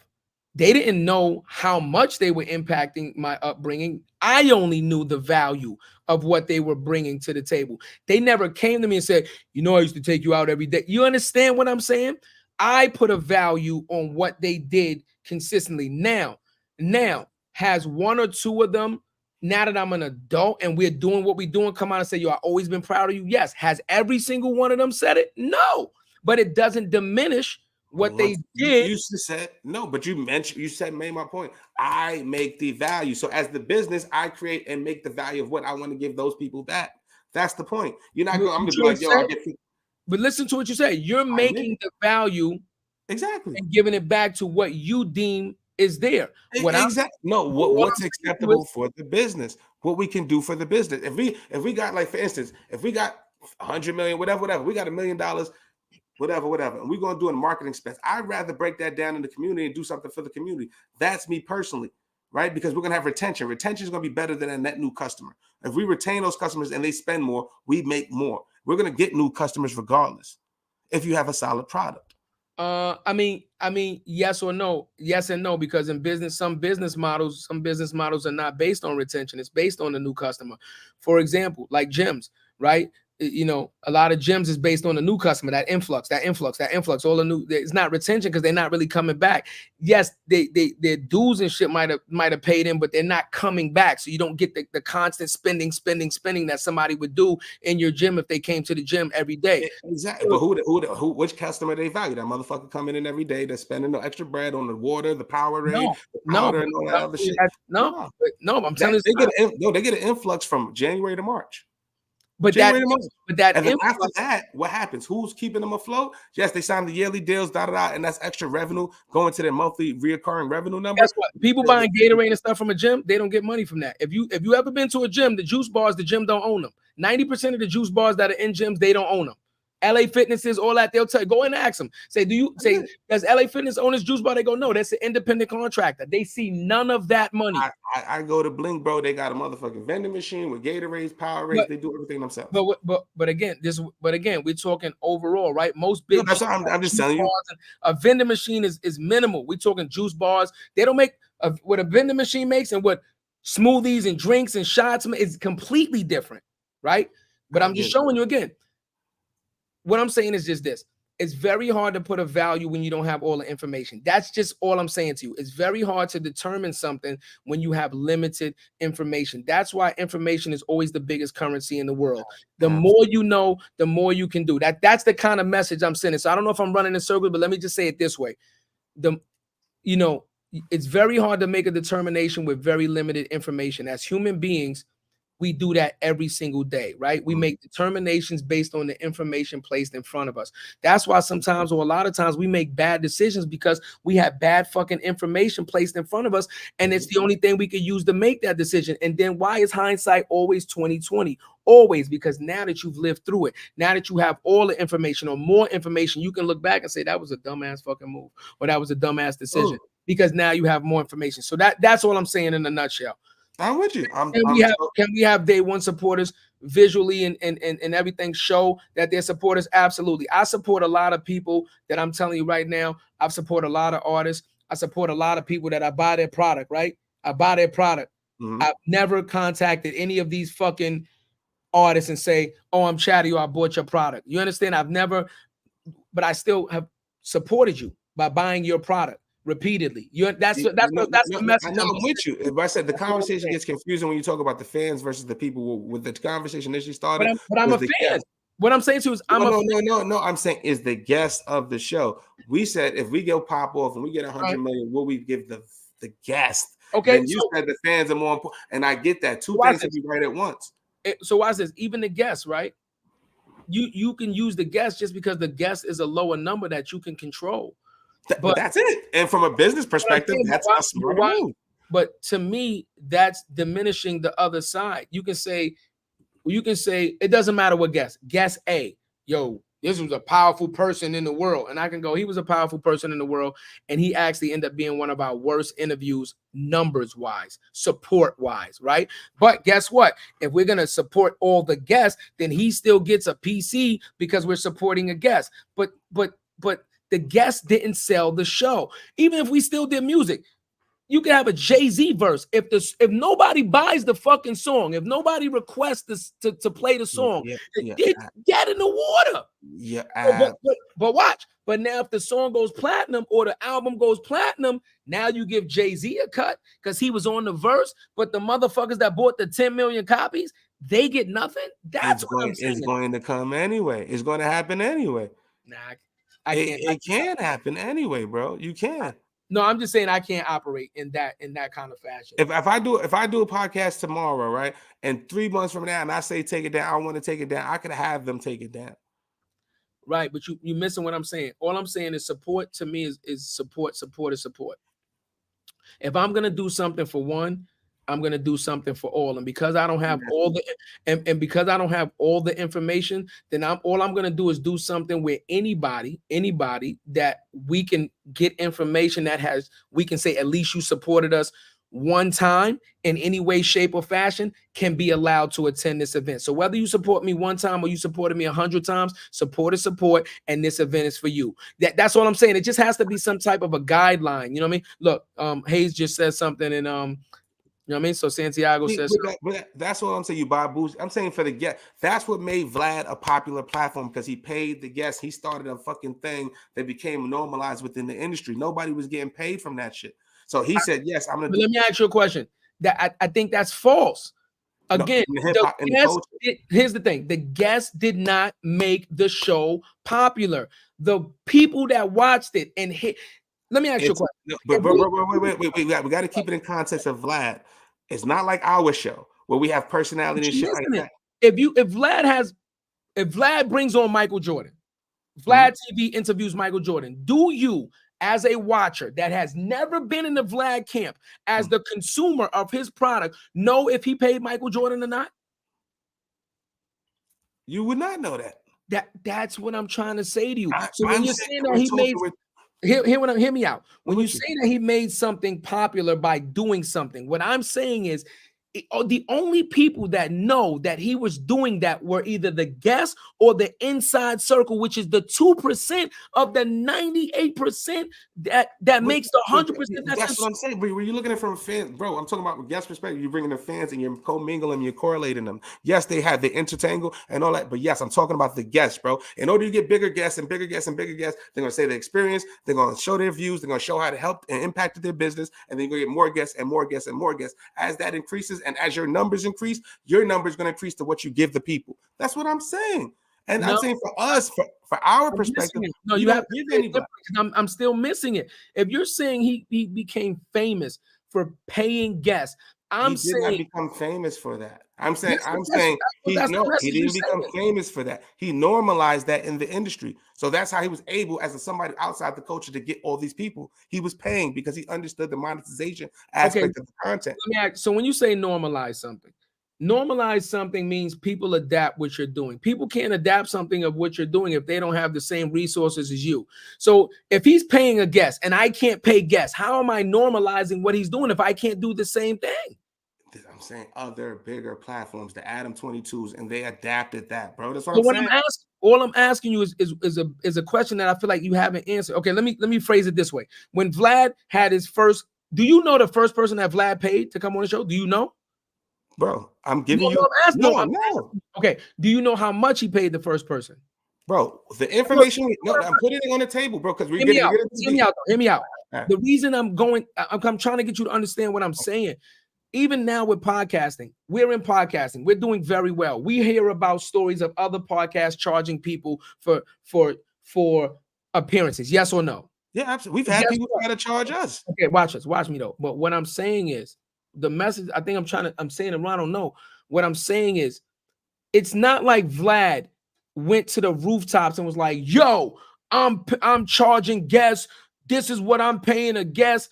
We don't even know what people are doing now. Vlad been doing this shit for 20 years. He's not going to be out there screaming. It's like technically, and I got to research it, but it's almost like payola. You remember what payola was? Absolutely. Okay, so it's almost like payola. Nobody in the industry back in the day was walking around saying, "Yo, I gave DJ Clue 20,000 to spin this record. I gave the." You understand what I'm saying? So all I'm asking you is, if this man did that, I'm not saying he didn't. Understand? I'm not saying he did. I'm saying if he did, I don't think he disseminated that information. So what I'm saying is, how would a person that's not in his circle find out that he paid that person unless that person went and said, "Yo, Vlad paid me this"? You know how? The same way we find out about other people and what they getting paid. Yeah, but it's the same way. That's how the industry is. You know that, bro. The same way we hear, yo, so and so is charging X, Y, Z. That is the same shit. Same shit. Yeah, but I don't. That circle is small when you get there, bro. I'm just trying to say. It's not. I'm just saying the message. I'm with you. What you're saying is that Well, I'm saying for what the industry for, he normalized that. That's how he created his business model to giving people money to X, Y, and get return on his investment for the content he invested into the guests. That's what he would do. If he pays Boosie $60,000 right now, that's what Boosie is saying he gets from Vlad is $60,000. What is Vlad making? He's got to be double X, right? He got to be 2X at least, right? Okay, so what is Vlad's industry though? What is Vlad's industry? Is it not entertainment? Entertainment, hip hop, Okay, culture, entertainment. That's it. Entertainment. Vlad is not the first one to do that. He didn't normalize nothing. I just said payola. Payola been happening since Motown, and so once again, this is what I'm trying to figure out. He didn't normalize nothing. Payola, because niggas was going to jail for that shit. Payola has been around from Motown days. Vlad wasn't even born when that shit was created. We're talking about podcasting, bro. I'm with you. Same shit. I'm saying for this business model for podcasting. If he adopted a model, all he did was adopt a model that was already in place. Exactly, but in radio and all that shit is frowned upon. And this is actually giving the person who's actually coming through with the audience a chance to make some money and get a payment. Otherwise, they wouldn't. You'd be going as an artist. You'd be going to the radio station doing free promo with the hopes of somebody buying your album versus me going to a Vlad and getting 60 packs up front because we did 2, 4, 5 million. I gave him a great story. But you said it's frowned upon radio. Who's frowned? When we make Payola wasn't frowned upon. Here's the thing. You just said nobody would be like, yo, I just paid $60,000 to get on the station. You know why I said that? I said that because in the radio, because radio and other things is licensed under the federal government guidelines. There's guidelines under it. That's why they're not going to say I'm doing it, because they might be breaking a guideline that could land them in jail, and niggas went to jail for that. That's not. When we say frowned upon, again, are we talking culture or are we talking is it legal or illegal? So payola is illegal in this. All I'm saying is this. Payola happens in every fucking industry across the board, whether it's spoken about or not. Money is the king. Money is money. You want to be in a movie? You got enough money, you could pay a motherfucker to be in a movie. You want to be on a fashion runway? You got enough money, you could pay a motherfucker. You could never model before a day in your life, and you are now the center stage on that XYZ. Money has always been king. Money will always be king, whether in paper form, as we have now, or back in the day when it was spices, right? Salt and pepper was money. When it was gold. This is something that's going to be to the end of humanity. Anything that is considered currency, where somebody can give it and somebody can receive it, it's always going to be put at the top tier of decision making. That's it. That's the message I'm sending through. It's never going to change because there's always going to be people, and people cannot change but so much. There's always going to be success. High, low, medium, etc. So with a class system and an economic system that is always going to be in place, even in communism, there's still an economic system because, most of the people live here, but there's still people that live above them that make the rules. It still means that currency is always going to be king. So in that aspect, that's never going to change. It's just, did you bring a light to it? You understand what I'm saying? It's no different than what Sexy Red said on the Club Shay Shay. I pay people to get on their show. Everybody's in the uproar. Oh, she paid people. And you know what some people said? Finally, somebody said that shit. Finally. That ain't nothing she created. That been like that for years. It's the same thing. Why would I put you on my show? I'm a headliner. You're a fucking nobody. Nobody knows you. You're going to benefit from me. So if you want to benefit from me, let's do a business transaction. And let me see something. That's never going to change, bro. The only thing changes now, money, salt, pepper, used to be goats, motherfucking cows. Whatever's considered currency, that transaction right there is always going to happen. I never said it wouldn't. I'm just saying for Vlad, that's what you know what I'm saying? He did it. Other people adopted it. And music was a different thing. Once again, it's illegal in certain markets and things like that, especially particularly radio. But people have been paying for $7,500 for a verse, $100,000 for $10,000 for pocket. Absolutely. But we talk about podcasting specifically. So for that model, he took that shit. But Vlad doesn't podcast. If I'm not mistaken, he does. They're not podcasting, but he doesn't do podcasts, huh? It's content. So basically, he makes his money off the ads. That's it. He's making money for ad money. That's it. So he's not putting full. He's still making long form content. So it might not be considered it's long form content. That's all he'll do. Like a 15, long form, yeah. But it's still like a 2-hour interview. He'll break it up, and he'll know he'll make more ad dollars off his clips. His clips go viral. No, I'm with you 100%. Like I said, the only thing I just don't. My thing is, I just don't like to talk on things that I just don't like to speak on things that I don't have any real knowledge on, because I don't want to sit here and look like an idiot. I'm just being real with you, right? Like a person watching me grow up and watch me develop and become economically successful in certain areas. You don't know. A lot of niggas in the hood don't know what I did to get my bread, how I got my bread. They only seen how I got my bread as the result of it. And you could hear a little chitter chatter, but you don't know what the fuck I was doing. The only person that knew what I was doing was me. That's what I'm saying to you. So when we speak on certain things, I just don't like to really speak but on that's why I wasn't talking about his bit. What initially I said, I don't know, you said 1-0 for Chad, nigga. We went so far off my main initial point. Okay, what's your name? My main initial point was I would want to give back to the guests. You went back to the fans. I would want to do something completely different for the fans. That was my initial point. Then we went all this. No, that so was it. my thing is, and you saying you can't put a value on the guests. Yes. Some guests have 20,000 views. Some guests have fucking 20. We have episodes that do better than some guests. Yes, I get that. But what I would want to do as a business for you coming on similar to Versus, not saying I'm going to give you equity into our business, but I would want to show you something or do something to be like, yo, thank you for helping and being part of the journey. I didn't say it had to be $1 million. It could be motherfucking Henny bottle. It could be anything that we decide. All I'm saying is this. I understand what you're saying, and I'm just going to disagree with you, and I'm going to say, to me, that causes a differentiation between prioritizing the guest and the fan. And what I'm going to say is I'm not prioritizing them. That then you taking word two things. You just said you would do something for the guest that's Who said I wouldn't do something for the fans either? Let me ask you a question. We're doing content for the fans right now. Time out. You specifically said you would do something different for the guest than the fan. That's what you just said. You just said whether it's a Henny bottle or something. I'm gonna do an event for the guests. We could do both. We could do an event for the guests and do an event for the fans. Either way, I would want to do something for the guests as the main point. What we do and how we do it is up to the debate. But once again, the guests are 109. The fans are the people that's getting us to 100,000 in a month. What I'm saying to you is I'm not gonna make the priority. I feel like you're not. I'm not saying don't do nothing. I'm just saying there's no difference between the guests and the fans. With first-party data, yes, I agree. Yes, without first-party data, so you can know who these 100,000 views are, who they are, what their emails are, and all that. If we're talking about business and marketing, we don't have that. Let's be real. So if we don't have that, I'm not going to put into something that we don't know.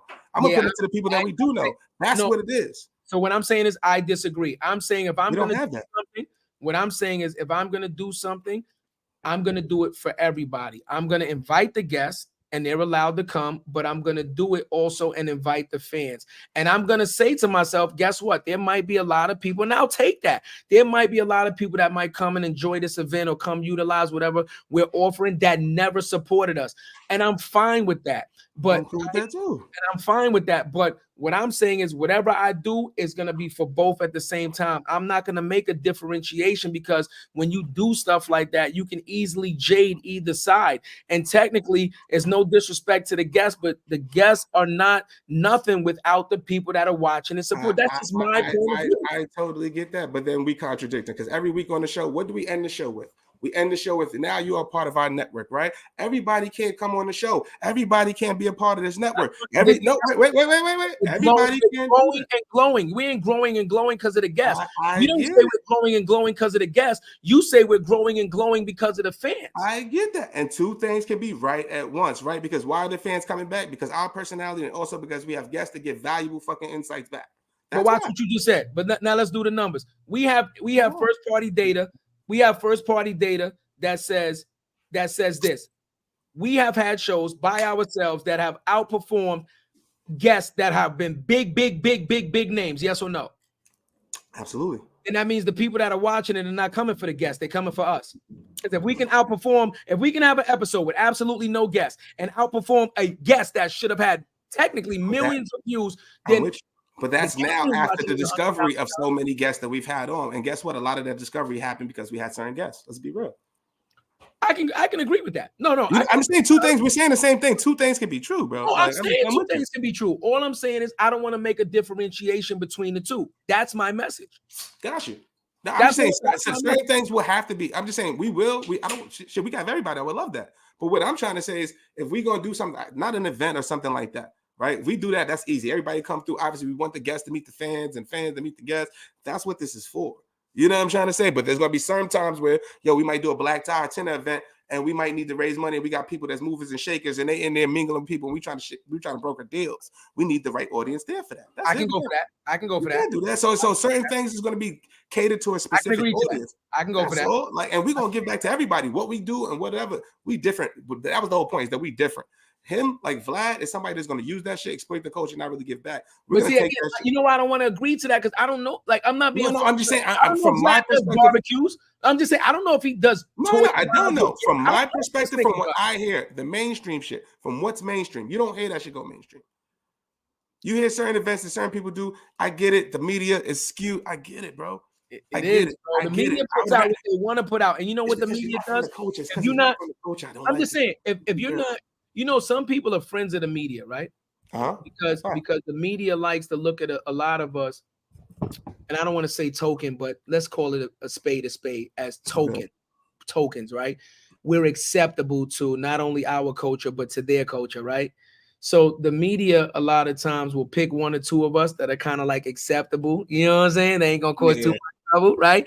And they'll shine a lot of spotlight on a lot of shit that we doing. All I'm saying is there's a lot of people that do a lot of shit, bro. And I'm talking the everyday motherfucking grind. And some shit that was super important that never gets exposed. Oh shit. Let's talk about it. You want to talk about it? Let's talk about it. Okay. You got one? Ladies and gentlemen, who won the NCAA championship for women this year? Fucking in South Carolina. There it is, South Carolina. But who was the main focus of media attention? Caitlin. Motherfucking Caitlin. In the history, hold on. Now, in the history of sports, I don't give a fuck what's pickleball, and it just fucking started, right? In the history of sports, where there is one winner in a championship and one loser, clearly, on this level, which is collegiate, the national championship, when have you ever seen media coverage more for the loser than the winner? That was almost like American Idol. You remember what happened with American Idol? With Clay Aiken? Do I need to bring it up? But wait a minute. I'm gonna show you something. I'm gonna show you what I think of. Y'all might laugh and be on this. I don't give a fuck. When I see Caitlin, this is what I think, bro. Y'all be thinking, see, y'all don't see Vera. You out of control. No, I'm saying she look like Vera, my nigga. I'm just saying. Hold on. She cool. I'm just saying, right? I'm just saying. We didn't hear about the only black coach in history, to ever win how many NCAA? Three of them things. Right. Let's keep going. If that ain't enough, let's keep going. Olympic gold medalists. Let's keep going. Not only to win the award as the player, but then to win the award as the coach. Come on, man. Talk about it. You know what I mean? All right, then. Where's the media? Hold on. Let me get this straight. We can celebrate the motherfucking the loser. Nigga, you lost. It was a good run, but you lost. But we can put that shit mainstream. But somebody who has broken records that nobody has ever done. Now, can I ask you a question? If where we going? Whitley Spangingham or whatever the fuck, you know what I'm talking about? Her name was Becky White. Would she not have been mainstream? Would she not have been on the fucking cover of ESPN, motherfucking Time magazine? What was the Tennessee coach from back in the day? Pat Summitt? And she's always, you know what I'm saying? She used to always get that covered. You would have been on fucking magazine covers that don't even cover sports. You want to cover a Home Depot magazine. Home Depot don't even have a fucking magazine, but they're going to create one to put you on the motherfucking cover. But I totally get that. But I like where we're going with this because somebody made a business decision at the top that this is going to get more ratings and more viewers. And whoever that person is, we know. Come on, don't do that. Don't do that. No, we know who it is. You know who that is. We know who it is. That is. We know who it is. Okay, you know who that is. We know exactly who it is. You know who that is. No, and they're not for our culture. So when we talk about culture vultures, is that not a prime example of a culture vulture? We got to pay some bills. We'll be right back. NBC and you culture vultures. We got courses. What you talking about, bro? We'll do an we'll put a Caitlin Clark fucking video. You know what I'm saying? Look at this. Look what Santiago said. The Iowa team guest host on Saturday Night Live. Is Saturday Night Live they not got Saturday Night? Nah, that's not. They got SNL. That's not. That's nasty work, bro. That's crazy. That's crazy. Yo, Santiago. If they're gonna do that, they got to bring both. Santiago, or at least bring Angel through. On some real shit, Santiago, do the research for me. Hayes, do the research. If Iowa's going to the White House, I need to know right now. Swear to God, I'm kamikaze in the plane. For the coach, I'm kamikaze in the plane. Words. They're gonna was that shit when they took over the White House? Or it was those movies? I forgot. Black Hawk Down. Black Hawk Down. No, not Black Hawk. That's the fucking war shit. Something down. White House down. Something like that. Yeah, I know. Like but the joint with Morgan Freeman. We attacking the White House, nigga. We don't fuck. You heard it. We bringing the armored dump trucks. Fuck it. The revolution will be televised. Because that's bullshit, bro. That's where we go. I'm just saying, right? So when we talk about culture vultures, that's the shit that angers me, bro. You feel me? When they deliberately, that shit is not, but again, you can't be smart and fucking stupid at the same time. You can't run $1 trillion fucking news agency and then tell me you made a fucking mistake by putting a loser in the spotlight over the winner. You did that shit on purpose because you don't really give a fuck about who won or lost. You want to spotlight this story because you want to promote white America. Fuck is you talking about? But once again, that's Stop what playing they know. But stop playing with me, man. Yo, Adrian came on the show on Thursday and said, what? They sold an additional $18 million. Hold on, time out. Hold on. Hey, yo. Hayes, ain't nobody on these cheeks, my nigga. Ain't. Yo, I was like, what the hell? Hayes, you get enough. Pause. He paused. I said pause, nigga. Ain't nobody on these cheeks. No Diddy. Ain't nobody on these cheeks. I don't like nobody. I don't like neither of you. I don't like his text. I don't like your tone. I don't like his text. I don't give a fuck what badge you got. Ain't nobody on these cheeks. Yo, nah, so that shit is gonna be. Nah, they all know. I ain't gonna lie to you. They gonna ban us. On these cheeks. They gonna ban us, bro. They definitely they striking this video. And this was a good video too. This was a good. We was this fucking close to the finish line. Edit that part out. Hayes, we need to edit it ASAP. Please, Hayes. Ladies and gentlemen, we normally don't edit episodes, but we might edit this one. You might see a quick cut and. We gotta pay some bills right now and then go to a bill right now. Pay the black real quick. Talk this LinkedIn shit with y'all real quick. Cuzzo, what you was gonna say though? What you was gonna say? You gonna say something? You gonna say something? You say I'm sorry, I cut you off. I'm sorry. You saying something though when I put the Hayes shit up. You say what Adrian was talking about. Adrian, okay. Yeah, Adrian was talking about with the big brand, right? So she said basically worked with a big brand, a bunch of liquor brands. I don't want to say the brand, whatever. Yep. But they basically had people at top. The CEO were what? White America, right? They were white men. They knew a certain way. The marketing team is a certain way. The white men. I remember the brand name. You want to say? I'm trying to get a Ciroc deal. What is you talking about? We trying to go. I won't say it. Okay, I won't say it. They looking for new brand ambassadors anyway. That's what I'm trying to tell you. You know what I'm saying? Without brand power, we've been Ciroc boys for a long time. We got videos of Cancun popping nothing but Ciroc bottles. I've had many of argument with my peoples from Brooklyn. Yo, show your BK Tay was on BK Tay. She know about them Grey Goose All-Star boys from I love y'all niggas, but you know I'm a Ciroc boy for life. Me and D1 used to go at it. We got videos. We got pictures. I'm a Ciroc boy. He a GGA boy. So we gotta incorporate that in some content. Brand ambassadors. We gotta send it to the man. We ready. But speaking of the man, it's the man that controls the budget. It's the, it's the point.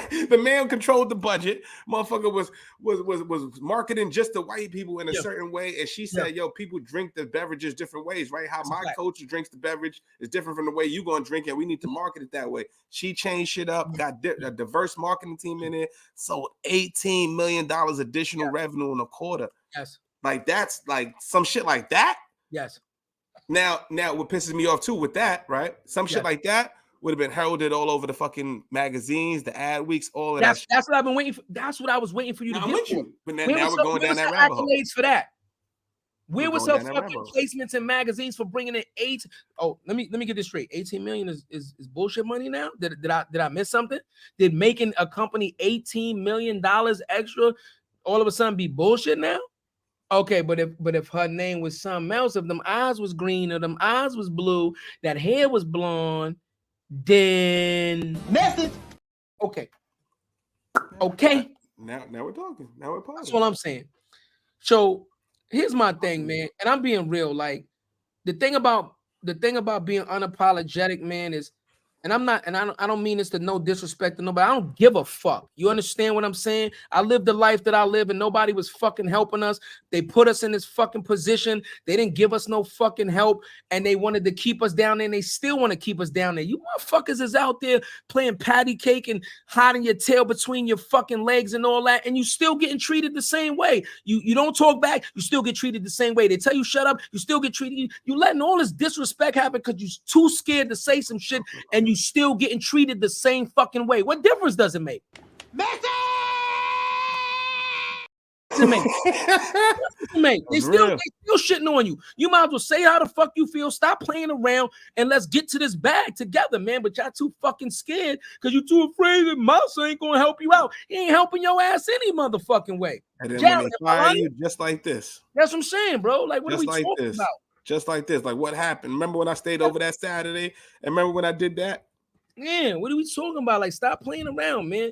Jarrett fucking came on this joint and told you episode after episode how much fucking money he bringing in and how much this he did and how much shit he fucking did for these companies, and still was put in a toxic work environment and still had to end up quitting because niggas was trying to jerk him and not give him his props. And what are we talking about? And still I rise. You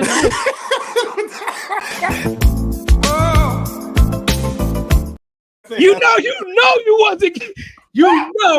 I tried to do the Maya Angelou. I tried to hit him with the black Negro spiritual. Nigga didn't let me get that. No.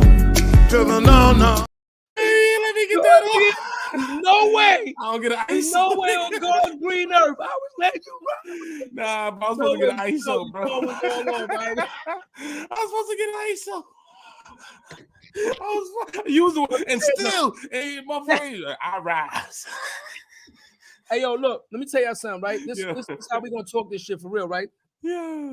Yo, June, what up? Yo, my man June, man, just checked in for Instagram. Yo, let me tell you for real, man. Let me tell y'all for real what this shit really look like for the culture, man. Talk about it. We have a responsibility. All jokes aside, man. We got a fucking responsibility, man. People have died. Y'all know this shit. This ain't no fucking secret. People have given their life time and time again for us to even have the opportunity to do this right here freely. A lot of other countries do not even allow free media speech. We don't got to go into them. You know them. If not, Google them.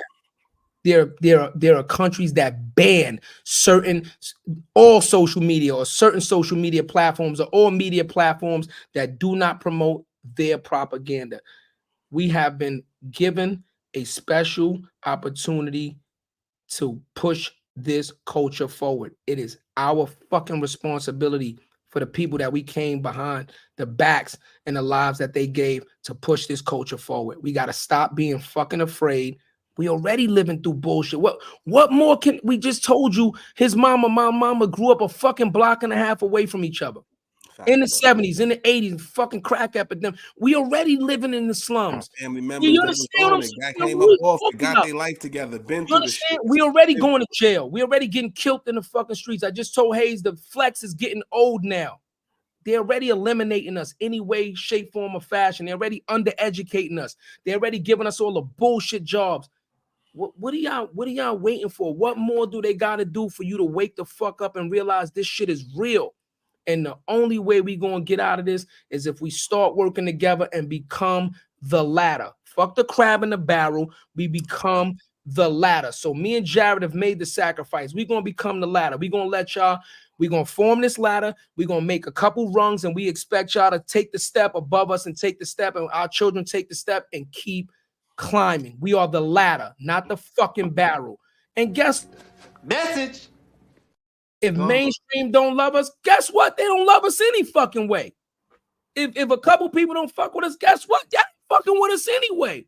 And what do we have the to lose? mainstream will. They will. Because we are, you know why? Because we are anyway, bro. What do we have I'm to with lose you. anyway? I'm asking you right now, Jarrett. What do we have to lose anyway? What is there left to lose? We ain't got shit to lose. What can they take from us that they ain't already fucking taken from us? I'm asking you, bro. We ain't got a shit to lose, bro. But that's why we do what the fuck we do, bro. We ain't got a damn thing to lose. What are we losing? What are we losing? What are we losing? This fucking jury? The fuck out. This shit is nothing. Once you learn, see, y'all don't understand. The biggest flex in this shit is information. That's why we doing this shit. The biggest flex is knowledge, information. Information is priceless. Information is always going to be the biggest currency in the world. Facts. Because they can never take that shit away from you. The jewelry, the cars, the house, your fucking clothes, your freedom. They can take all that away, but one thing they can never take away is this motherfucker right here, that mind. And once you learn something, one thing, anything, how to walk, how to talk, you can teach it infinitely. And that's why they try to hold that shit from us. And that's why they don't want us to educate ourselves. And that's why they don't want us spreading that knowledge. Because the more we know, the more we understand what bullshit is, and the more we go against that shit.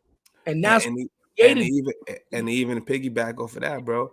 Like one of the most powerful, at least on this show, was what Dr. No said, the history and the history, bro.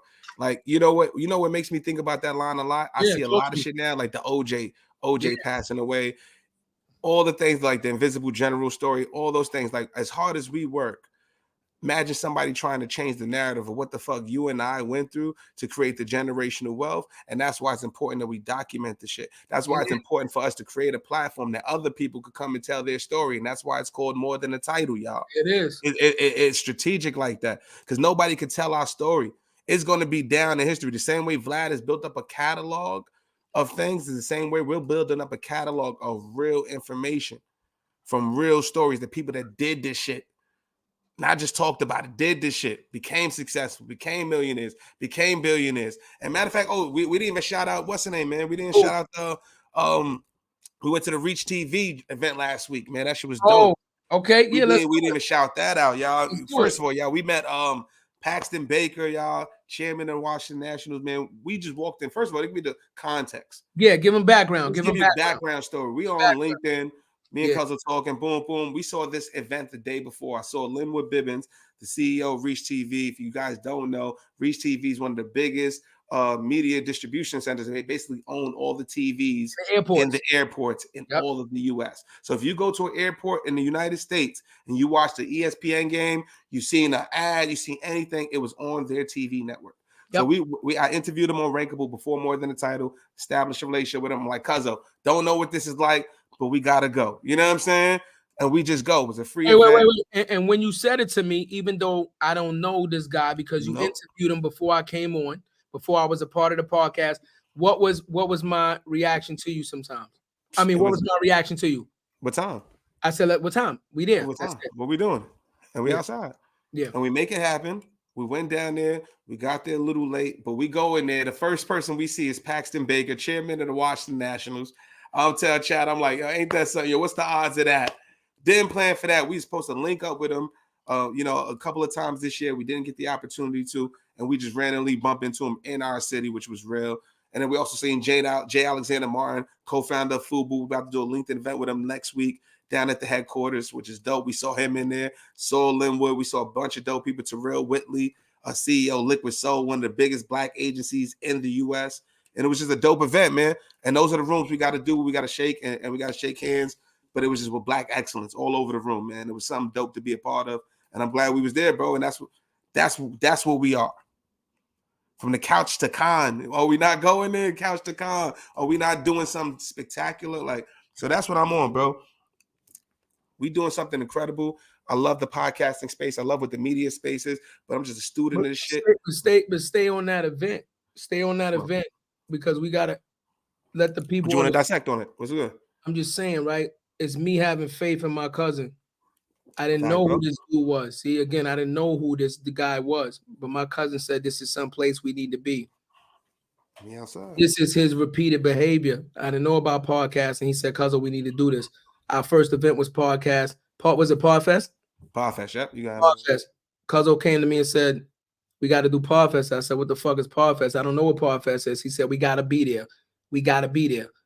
Once again, it's repeated behavior from him helping me to understand certain events and things that we need to go to progress us as a business because I wasn't new. I was new to podcasting and this was his expertise. It's me having faith in him saying, if you say we need to be there, nigga, just tell me how to dress. What's the dress code and how do we get there and let's make it happen. That's it. Right? And that's how we grow, man. Let it go. That's it. Faith in each other. And when somebody says, yo, we got to do this, we're not fighting. I'm not arguing. I'm just saying, yo, what's the details? Send me the details. Matter of fact, we going somewhere tomorrow. Be clear, ladies and gentlemen. The lemon pepper steppers is coming out. Pastel Chatty coming out tomorrow. I'm letting y'all know I'm gonna bust their ass. Yes, I is. It's about to get crazy tomorrow. Then we're gonna see 4 more guests on that. That's a fact. We got free tickets to cover that tomorrow, y'all. So we're gonna be at the Golden Hour event in Brooklyn. It's gonna be dope, man. At least 4 guests from More Than Title will be there. Shout out to Udi, the first guest. We're gonna be with the first guest of More Than the Title. We're gonna shout out to our boy, man. See him over multi-billion-dollar brand, man. Crazy. Yeah. And we gave Udi his first hoodie with his name on the back. He's never gotten a hoodie with his name on the back.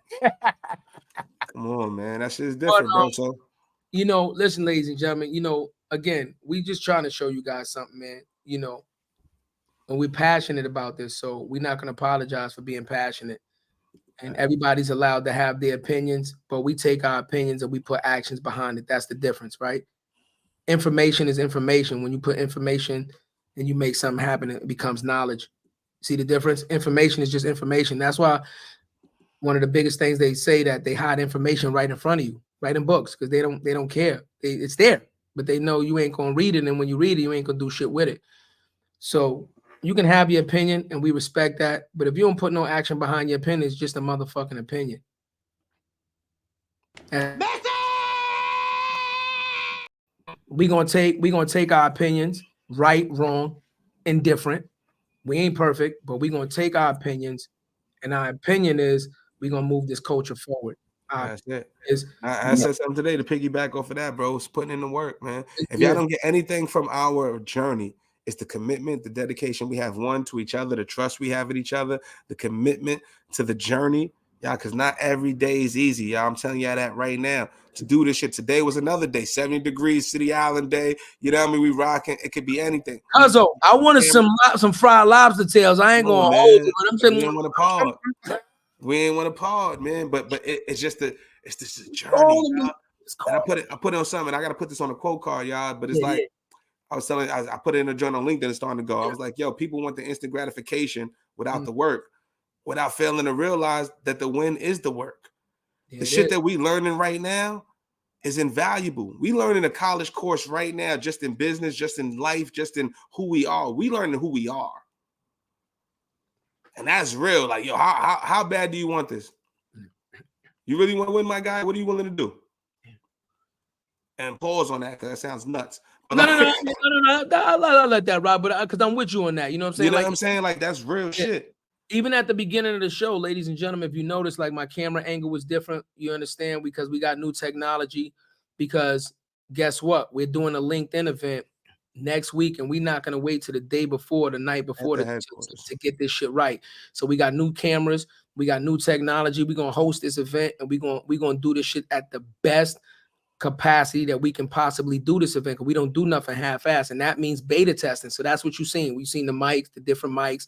We got a brand new camera, we got new cameras, and we, you know, fortunately, we are fortunate, thanks to the guests and the supporters. We are fortunate that you guys have put us in a position where we can afford to start upgrading the show. And giving you guys a better experience at that. So that's what you've seen, what we were doing. We were beta testing some new cameras, beta testing some new software. Yeah. And we're going to do an event next week, and we're going to continue to try to upgrade this thing and give you guys the best possible show that we can give you. And what you take from that is up to you. That's it. With that said, you already know, y'all. We're going to give y'all more. We're going to try to at least, I like these, bro. I think we definitely got to do at least one of these, at least once a month. With fan appreciation, we gotta do just one where we talk our shit, fan appreciation, talk shit with the fans, and do our normal schedule. So you know what I feel like, man. Let's just schedule it in so that they know when it's going to happen. Like we do fan appreciation, so maybe we do fan appreciation the first week, and then we do us the next week, and then we do guests, or we do fan appreciation the first week and then do us the last week. So fan appreciation opens it up, and then we close it out. You feel me? Something like that. You know what I'm saying? I'm definitely with that. And you already know this Thursday we got Ashley Sandcar. She's CEO of Hey 1920s, a dope clothing line brand.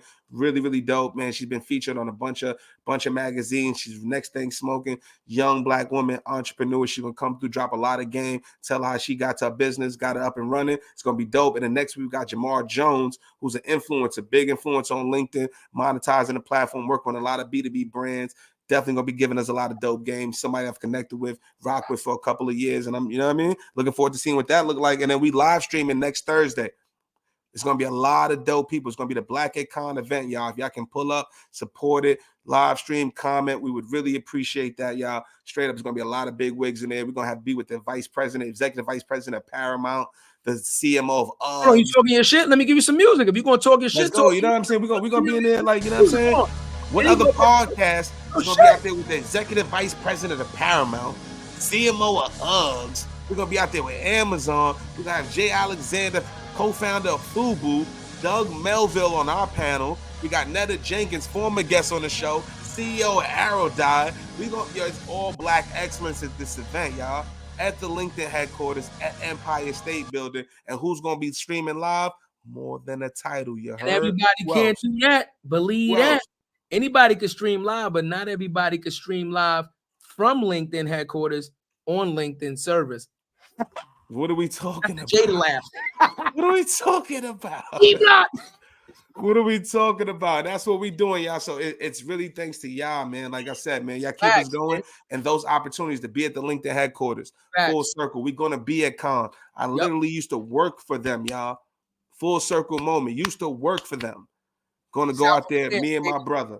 We're going to go out there and celebrate, go crazy. We're going to do the CMO brunch. We're going to be out there with some of the biggest black CMOs in the world.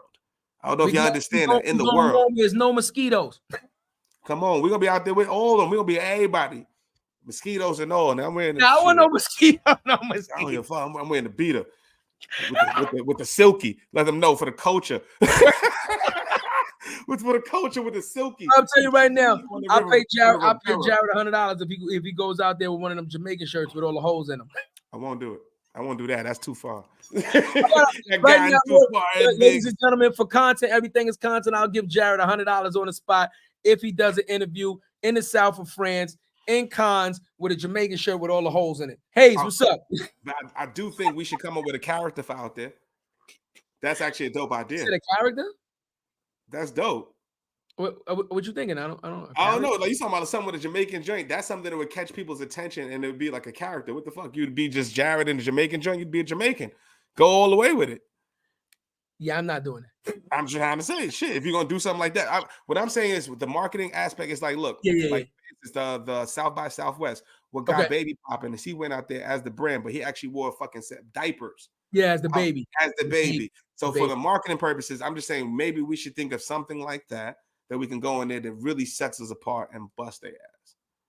But we not more saying it has to be character wise, something like that, but maybe something creative. I like the character jump, but more than something that fits us. Mm. You know what I mean? Something that's like you. Like when you out there in con, you lemon pepper step, you Chad with the boom. When I'm out there, you feel me? We different people out there. Maybe we could go out there. You know, remember the guy that did the I think it's Paolo that did the movie with the lion. Remember that they got the Broadway show now with the two guys that it's the lion from the Indian kid in the lion. Next to the lion. you know the movie I'm talking about. They made that shit into a Broadway show. It's two people that control the tiger. The tiger. I said a lion. It's the tiger. Remember the kid that got stranded with the fucking tiger in the boat? The joint. The boat. Right. The boat. I forgot that was right. Life of Pi or something. Right. Yeah. Life of Pi. Life of Yeah. Pi. Got it. So maybe we do something like that. You know what I mean? We go out there. Tiger. A little alter ego. You know what I mean? We go out there when we in con, we alter ego. Yeah. That might be fire. Let's put some thoughts on that. Might be fire. Ladies and gentlemen, if you got some ideas, listen, we love the people. We can't think of everything, man. If you guys got some ideas of a character or something that we could create to go out there and really, you know what I mean, get some content and set ourselves apart. Hey man, send us a message, send us a DM. You know what I mean? Send us some ideas, man. No idea is a stupid idea, man. You know what I'm saying? You my guy. We definitely gonna have a barbecue, but you can't come. That's nah. See, there you go. See, talking about getting back to the fans. Talking about you can't come to the barbecue. Only because he suggested it. You got to work the door, Santiago. No, brother, no. You can take the tickets. Nah, but that shit, bro. That shit gonna be crazy. Now listen, ladies and gentlemen. Me and my cousin already actually talked about this. Be clear, we're not where we want to be yet. We're not where we want to be yet, but we've already talked about doing something very special for the fans and everybody that's come on the show. But be clear, right? Our version of give back is not just like a barbecue and things of that nature. We want to do something special where not only can we give back maybe like some food and some music, but we want to give back something of substance, right? So when we do this event, and we will hold us accountable. Be clear, hold us accountable. Absolutely. When we do this event, we're gonna give back scholarships. We're going to give back mentorships. We're going to do this event and we're going to truly give back to the culture as our way of saying thank you for supporting us and getting us to wherever level we are at that moment. And it's going to be something where you've changed our lives and we're going to give back and help to change some of you guys' lives. And I promise you that. And hold us accountable to that.